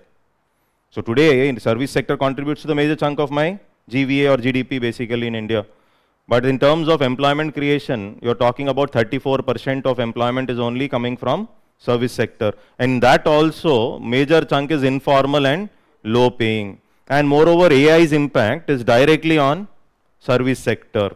Problems are there, no? Okay. Then labor intensive services was neglected by us, etc. So this is basically which you should observe. And here we can see data, we'll be using it in mains. Primarily, I've mentioned this for questions related to inclusive growth. Okay, so 60% are urban workers compared, that is shows regional disparity. So whenever we talk about inclusive growth, we talk about regional disparities also. No? So regional, rural-urban divide, regional disparity. Okay, then gender disparity. Informality, 87% lack social security. And rural women earn less than 50% of men's work. Primarily for mains. Primarily for mains. Is that okay?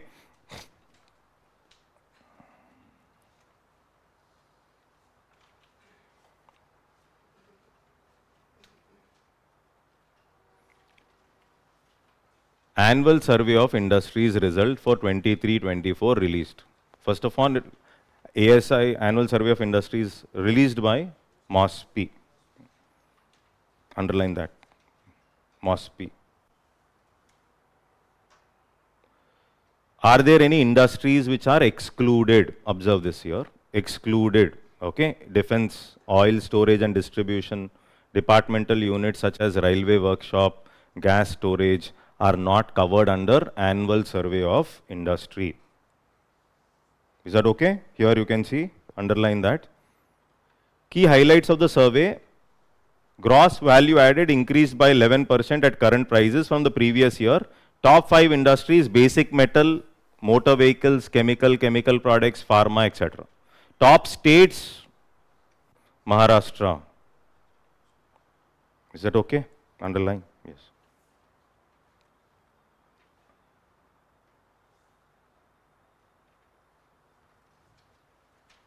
This is basically some words like what is GVA, what is net value addition. Okay. There were questions here actually. Which of the following is working capital? Okay, so basic question. For that you don't need any reading. You should just apply logic and mark the answer. Okay, computer, laptop, is it fixed or working capital? Fixed capital. Farmers plow, is it, this is how they were asked. Petrol, I think that was also there. Okay, yarn, yarn is a working capital. So this was the question, they were asking these questions. Then they've asked primary, secondary, tertiary, and one thing that they've asked is mineral exploration. This was a confusing thing. UPSC believes mineral exploration is same as mining, according to UPSC, not according to me. Mineral exploration is same as mining. Mining means it goes in which sector?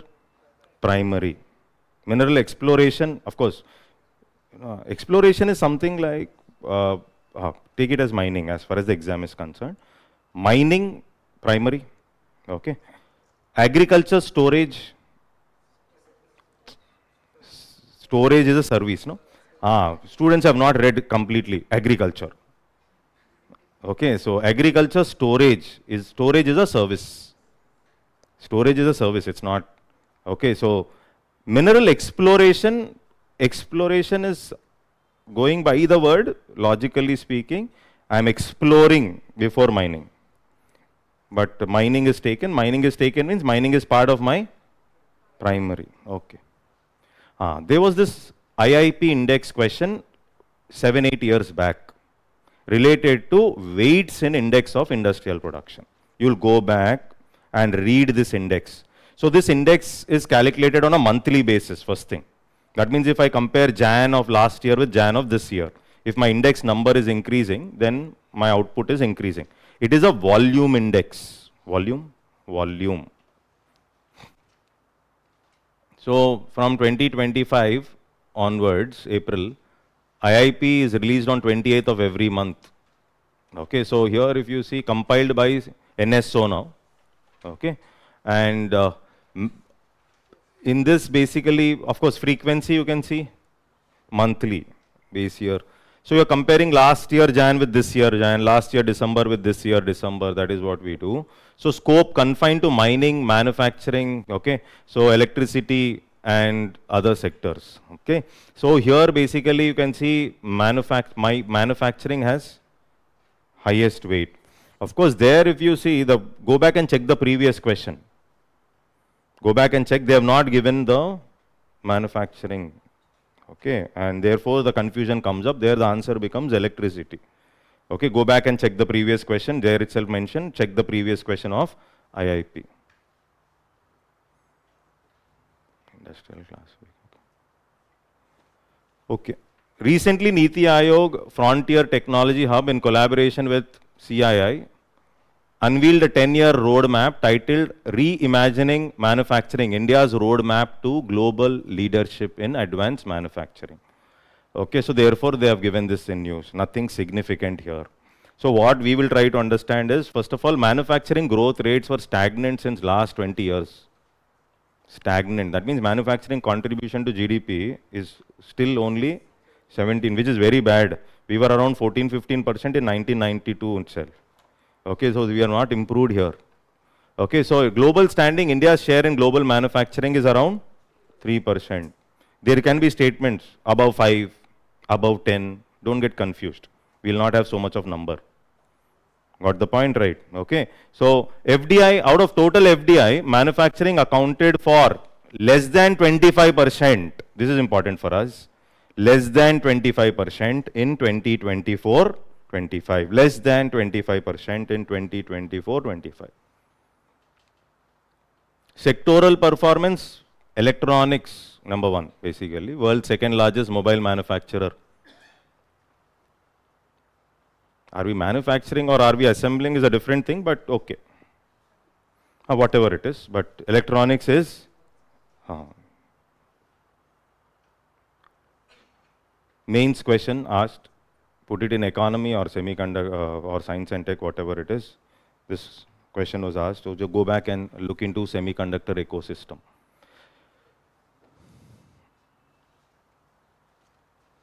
Semicon India.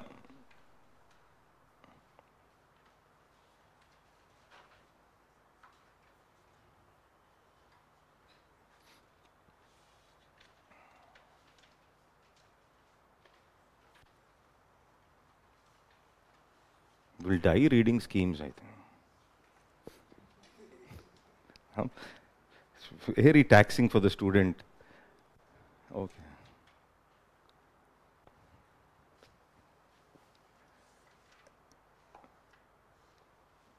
Okay. Mines and Mineral Development Regulation Amendment. Okay, so mines, you just go through this once. Here, in this area I've mentioned already, read about critical minerals, rare earth metals, etc.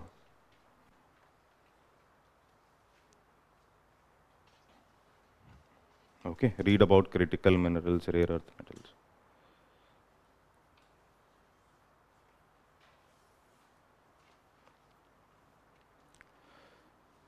Come to District Mineral Foundation.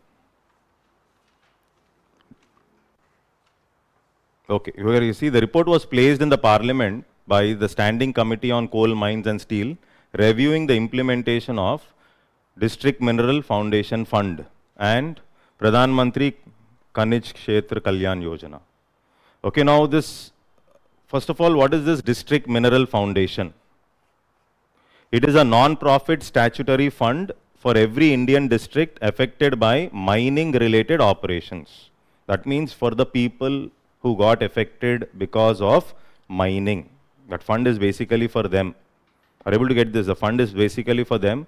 Because of the mining activity, there would have been some trouble for those who are living in that particular area. To work for the interest and benefit of those persons and areas affected by mining related operations, which is as prescribed by the state government. This is the whole logic of District Mineral Foundation Fund. Okay. So, when we look at funding of the District Mineral Foundation Fund, funded by mining leaseholders as a percentage of royalty as prescribed by the central government, 10% of royalty for leases granted on or after 2015. 10% of royalty for leases granted on or after 2015. Leases granted before 2015, here 30%. Is that okay? Yes.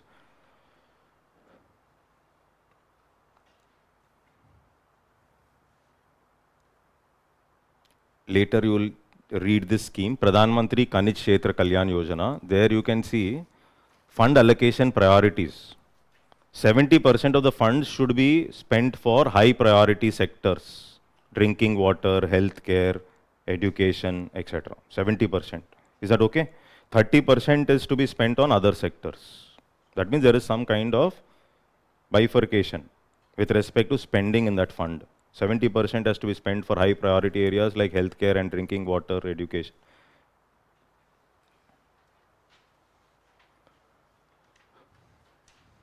Uranium deposits. Jaduguda, Jharkhand is the first mine in the country to produce uranium ore on a commercial scale.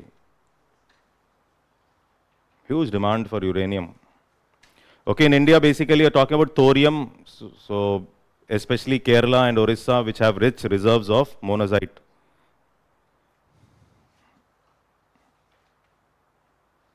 Okay. Aluminium and copper, bauxite is the primary ore of aluminium. When we look at reserves, see, aluminium is the most abundant metal in earth crust, and producer maximum is obviously China, which is followed by Australia. Now China has come up with some restrictions on aluminium export recently. In that logic also aluminium was in news. Okay, Orissa, we have Odisha have 41%, followed by Chhattisgarh.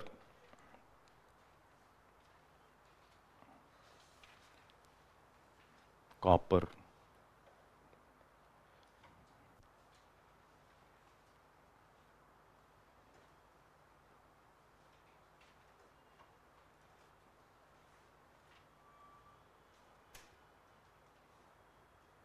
Okay. Later go through this natural gas pipe tariff regulation. See, India has signed one agreement with US with respect to buying natural gas. Okay, so that is the reason natural gas is in news. Just go through natural gas pipeline tariff regulations.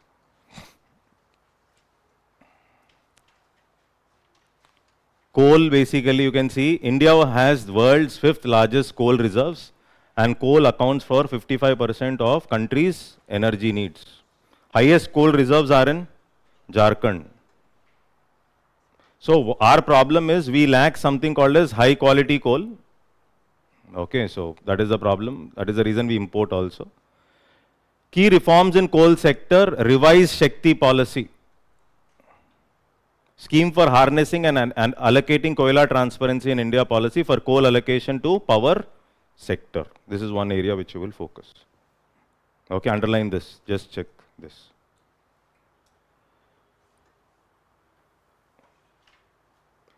Ministry of Steel has notified new domestically manufactured iron and steel products policy 2025. That is the reason we are talking, new steel policy basically. And we have come up with some restrictions on imported steel also. Some restrictions on imported steel. India is world's second largest producer of crude steel after China. And Orissa is the largest producer of steel. Crude is not refined one. Okay, so your nodal ministry, Ministry of Steel, Odisha is the largest producer of steel in India.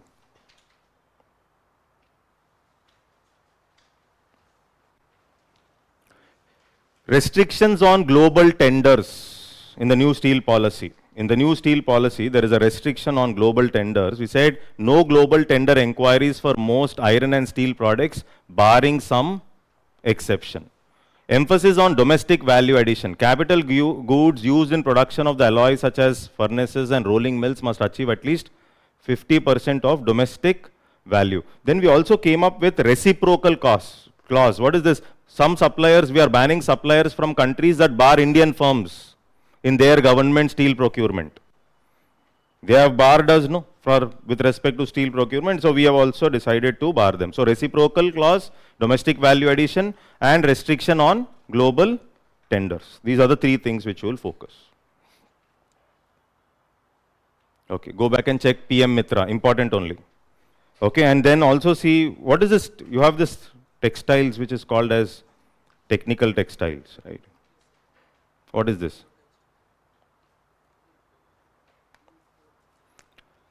So rather than aesthetics, it is more about usage. For example, when we talk about seat belts also, road construction workers, fire extinguisher. So you are talking about those kind of textiles. Now they are in demand. So please read about that particular area also. Mitra parks. See, each Mitra park is being developed under a SPV, jointly owned by center and respective state government. And the mode is largely PPP, with a master developer selected to build and maintain infrastructure. So these Mitra parks are developed based on PPP models primarily.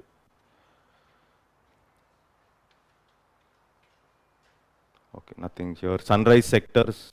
See, what is the sunrise sector? Emerging.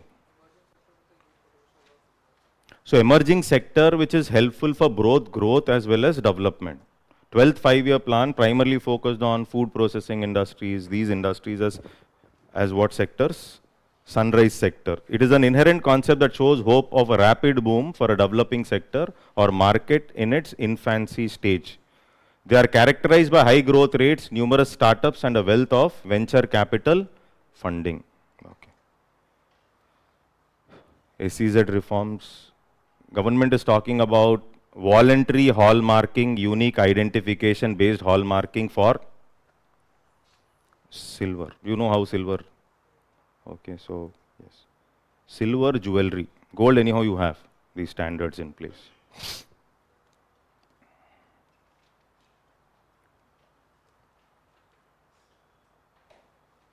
That's all.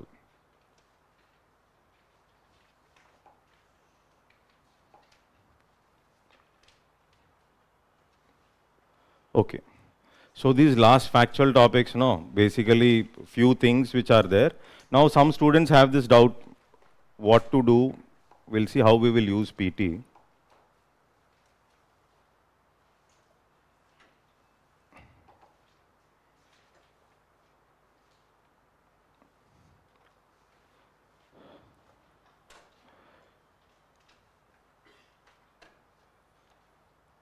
So somebody who has not read anything means you have some basic, the expectation is you know some basics. And you have decided to write this year prelims. And what is the best way to, and you have not read newspaper. That means I'm talking about a category who is completely not prepared except having some basic knowledge. Now, can we try getting 10 or 12 questions right in economics? Yes, we can try. The best, we can try. If the conceptual clarity, some concepts are there, you have read your notes once, and you want to improve your scores by another 3 marks or another 3 questions or 4 questions, the best way to do it, one is you can't read all the textbooks which are available in the market because you don't have time. So what you can read is maybe your class notes, if at all you have gone to coaching. Okay, if you have not taken coaching, you have made some notes, then that is your notes. Then you have not gone to coaching, no notes also, then read toppers' notes. You don't have time to make notes now, right? So I expect like most of you have some basic notes. That may not be in detail, but yes, that basic notes, you will revise that. Okay, this is the first thing you should be doing. Those whose concepts are bad, first thing, revise your notes. While revising your notes, use AI. I'll not keep any other device with me except AI. For example, I'm reading, I've got a doubt with respect to something like producer price index in news. So why AI will help me? It will tell me like how many times this particular topic was there in news in the last 7 to 8 months. So whenever I'm reading a new current affair, how do I identify whether this is good, useless, okay? Of course, UPSC may give, but I can't read everything. So probably RBI or government was talking about it consistently for more than 6 months. That means there is a higher probability somewhere that this question may be asked in exam. So that job also AI will do for us. And that is the reason I'm saying AI. Okay, you don't like AI, then manually you have to check for the concept. Okay, so that is the best thing. So first what you will do, revise your notes once. And notes is the easiest one to revise because you have listened to the class or already made your notes. Though it is incomplete, maybe 70% of the topics are complete, but that is the best source for you to revise first. So complete that revision as early as possible. Then how do I check my concepts? When I'm revising only, I will understand that I don't know national income, or I'm bad in external sector, or I'm bad with respect to fiscal policy. How do I get to know? When I'm seeing some questions, I'll get to know that I'm not good in these areas. How do you get to know that? Now take some we can call it as segment-wise tests. Heard of segment-wise tests? Not the full, sectional tests. I think Vision also has those sectional tests. Okay, so there are many things available in the market also. So you will take up some sectional tests and see whether your conceptual clarity is there or not. This is the next thing which you will do. That means I've read national income. Now I want to get to know like whether I'm okay with national income. How do I do it? See some sectional tests. In sectional tests, if you're taking, and always solve 10 questions at a time, so that you'll get to know your accuracy rate also, and also the number of mistakes you are doing. This is the best way to do is 10 questions in a slot you solve and see. 10 questions I've solved. I've got 6 right, 7 right, 3 wrong. You'll get to know whether you're improving slowly or not. So it's all 10 questions at a time, and that too sectional tests, and you will be checking whether your conceptual clarity has improved or not. This is one thing.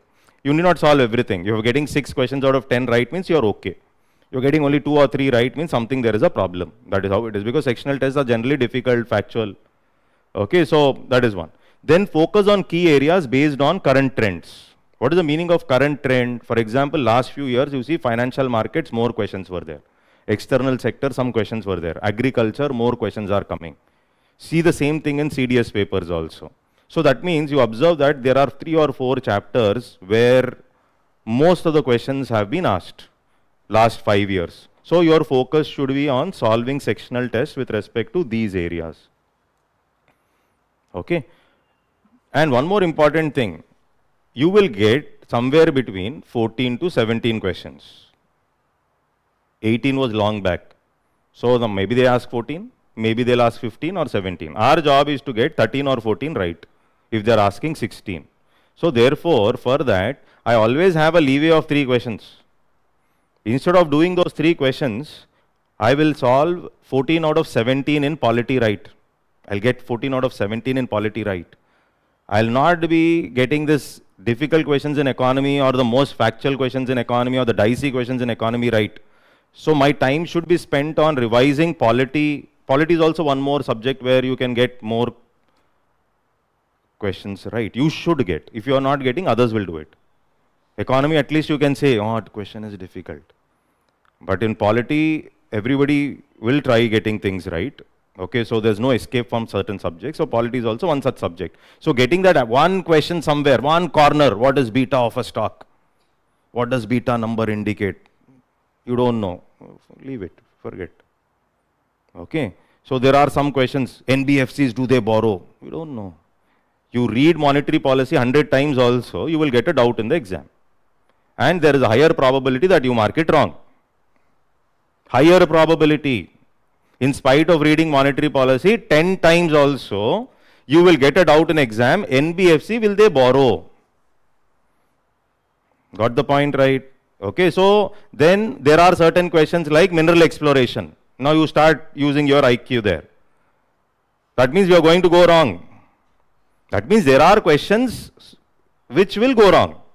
So our target is only 14 out of 16 only, or 13 out of 16. That means any question which is dicey, difficult, I don't want.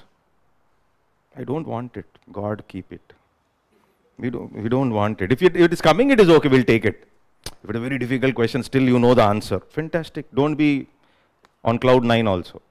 Because there are other things also you have to solve. So the target is very clear. So to mark 13 questions right, there is no point in reading 1400 page textbook. That much I can tell you. 1400 page textbook is not required. Okay, or you have already made a synopsis, then fantastic. Otherwise, take one solid class notes, revise, keep solving. Any doubt in the concept, for example, you have not understood what is ECB. Best method to learn is internet. Internet is far better, AI is far better. Okay, so you can ask types of ECB. You can play with it, no? You will see first previous questions on ECB. It will give the list. Then I will see what can be asked. Anything in news with respect to ECB. That is next thing I will type. So something new has come, I will see what it is. Then concept of ECB. Then categories of ECB. This is how you can do. You can never do that in a textbook. I challenge. You can never do that in a textbook. That means my ECB is over. Finished. Got the point right. So when you solve these, you will be coming across some new words. And these new words, when I start checking in the internet and trying to understand it, my knowledge base will expand. This is what mock test will also do. Mock test is not to tell you like, question paper will be like this. The whole objective of mock test is, I'll take up the question, take up the concept I've not understood. Use it to understand the concept, that's all. I've understood the concept. That means if similar kind of concept is going to come up tomorrow, I have to mark it. I'm getting less marks, doesn't matter. No? It is only, for us, net practice doesn't matter. It's the final exam. So, and mock test, there are many difficult questions. From that knowledge of difficult question, I'll be able to solve an easy question in the exam. This is the whole logic which you should remember. Okay. So, revise the notes first. Those who have not prepared, I'm talking about. Then solve some sectional tests, 10 questions at a time. You should see to that, when I'm solving 10 first time, I've got only 4 right. Within 10 days, at least I should be increasing my 4 correct to 7. or 6, ultimately 8. That means when I'm solving 10 questions, accuracy is very important. In economics, 80% accuracy should be there. This is the target. 80% accuracy, you will go with the 80% accuracy. That means when I'm in the sectional test slowly, if I'm solving 10, I should get at least 8 right. That is what you should be checking. Okay, so this is the first thing which you should be doing. Those who have not made any notes, those who have not attended any class, take some topper's notes or some notes of your friend whom you feel it is decent enough, and read it 3 times, and then start solving sectional tests. First job. Second, what you should do, you will prepare a detailed notes on, you or ChatGPT, anybody can prepare it, on PYQs including CDS and CAPF. Detailed notes means what? New word has come up, I will type the new word, understand the new word, important points, I'll copy paste it at one place. Suppose you have come across GDR, you have come across FCCB. I've made it notes in the ChatGPT, I'll copy paste it, put it at one place, revise it later. Like this, I'll make a detailed notes on from 1995 till today in civil services papers, any new words, leave current affairs. Last 5 years of CDS and CAPF paper. This is what you have to do, detailed notes which you can revise again and again. From this, you'll understand examiner's mind. This is the next step which you should do, and it's a very important step. Overall, in addition to these questions, I should solve 300 additional questions of economy. In addition to these questions from the mock papers you're collecting, or maybe some publication has released some questions, whatever it is of your choice. You have your own selected people who have prepared questions. So you solve somewhere like 300 questions of any coaching institute. This is only for knowledge expansion. And while I'm solving, I'm very clear, I'm not going to take it to my heart. So this is very important. That means I'm not able to solve a question, means first thing you should, this will not come in exam. Remember this. It will come or not, who knows? Can you guarantee? So till now there was this GVA calculation. How many of them got into service by understanding GDP? Nothing like that. I have to get the answer right. This is what it is. It is not about getting into the of GVA calculation. Product taxes, production taxes. UPSC has not asked only till now.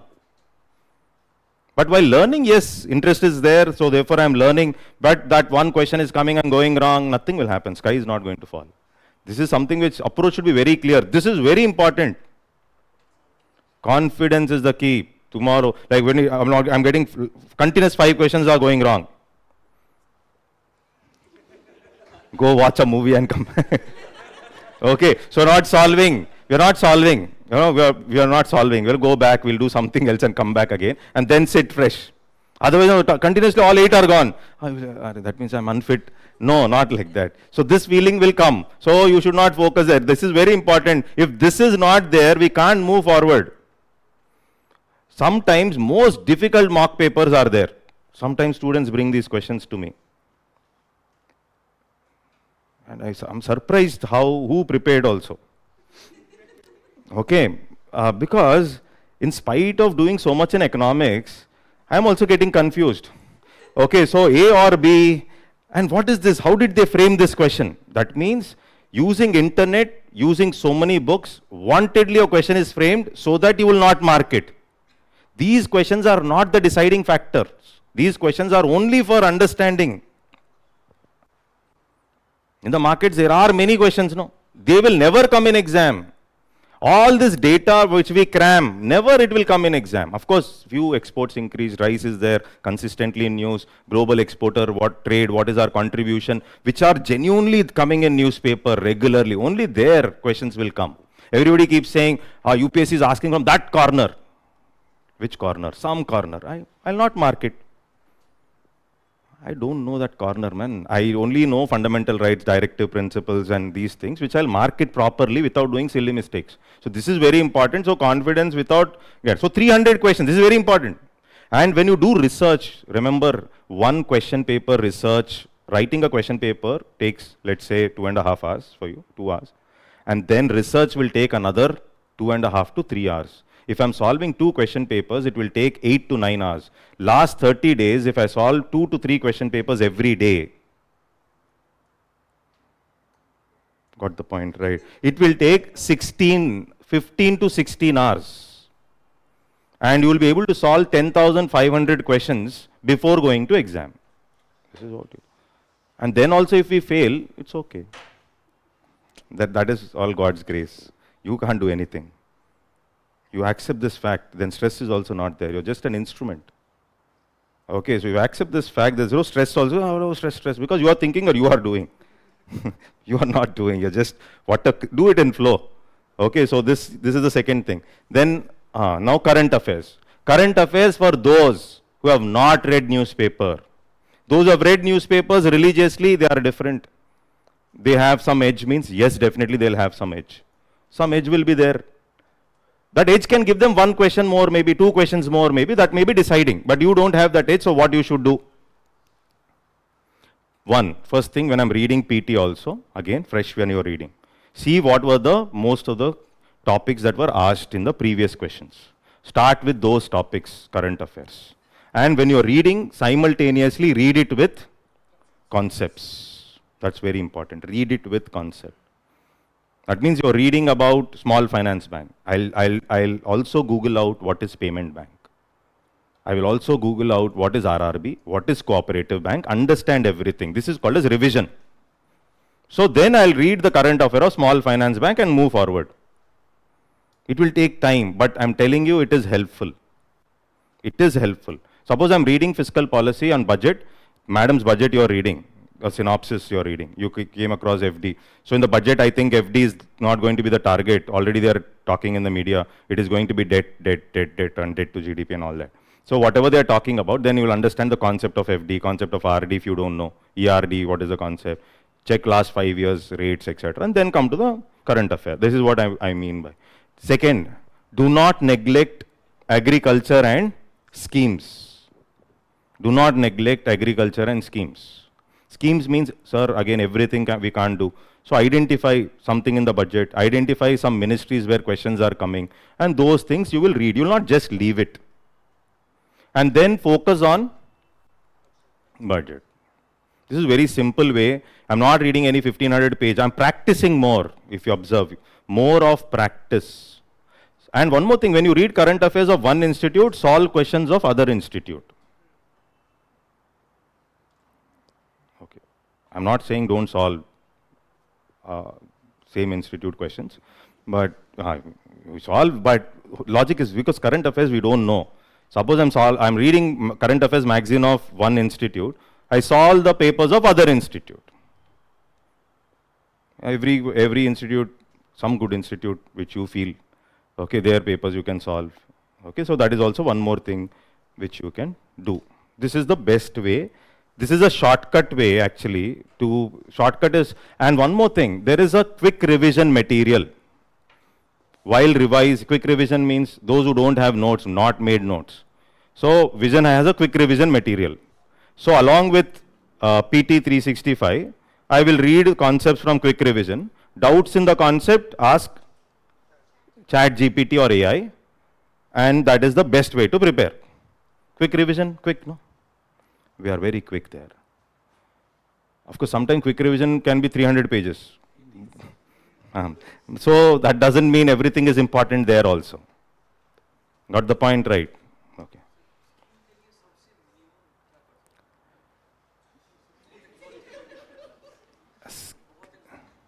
Agriculture, women and health, and health. Women and health, agriculture, these are like, and these are the main areas, and education. This is one, you will check. Then in the budget, any important scheme, any changes also, increase, decrease, that is also important. Okay, so that is, if time is there, you watch a class. That is the last thing I suggest. If time permits those who are writing, then 2x speed, watch some important ministries. That is what we can do. And read schemes now and then revise it at the end. Anyhow, you will forget. Got the point, right? Somebody like, you'll read now and again, if you read it at the end, it is difficult. Read it now, factual things you have to read it now. Again, you have to keep time for revision at the end. This is what. Any doubts you can mail.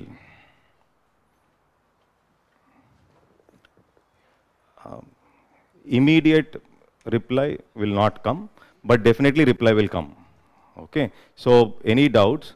So if there are a chunk of doubts together, like same kind of doubts, for example, all agriculture, you have some doubts. For example, which schemes in agriculture are important?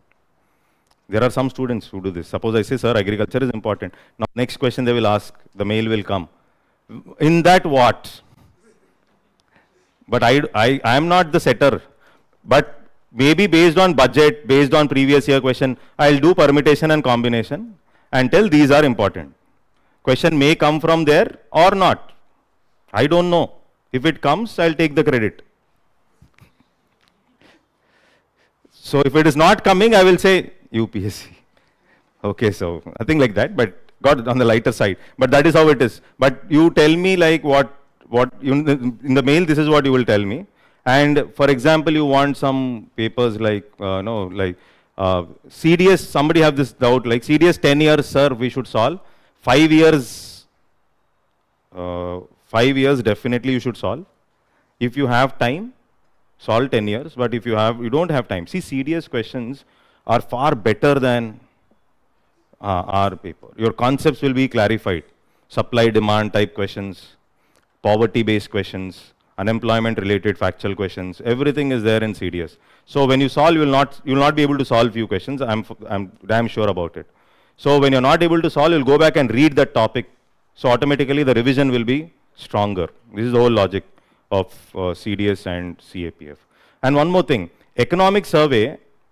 So one is read the gist of economic survey once, or somebody is talking about economic survey in the news. Listen to it once. It will hardly take 30 to 40 minutes. So something will stay in your mind. And then read vision synopsis of economic survey. Then you will be able to connect the dots. If I say read the whole economic survey, you will not read, I know that. So therefore, listen to what madam has told and then read vision synopsis, you will be able to connect the dots. Or you can watch our economics survey class. Again, if you have time, obviously. If you don't have time, read synopsis and madam's speech. Madam talks about few things. I'm also eagerly waiting. Okay, so what madam is going to say about different sectors and very interesting. Because nothing is moving in India. Nothing is moving means I'm very optimistic about Indian growth. But at the same time, I'm worried that rupee value is falling in spite of dollar falling so fast. It's a very bad indication in the sense that all the investors might go, FDI outflow can be high. See, FDI, FI, please read about FDIs, FIs, because a lot of outflow was there. Okay, so that area becomes important. Since Trump is there, tariffs related areas become important. Free trade agreement related areas become important. So this is how you will identify. And then, is that okay? That's all then, thank you.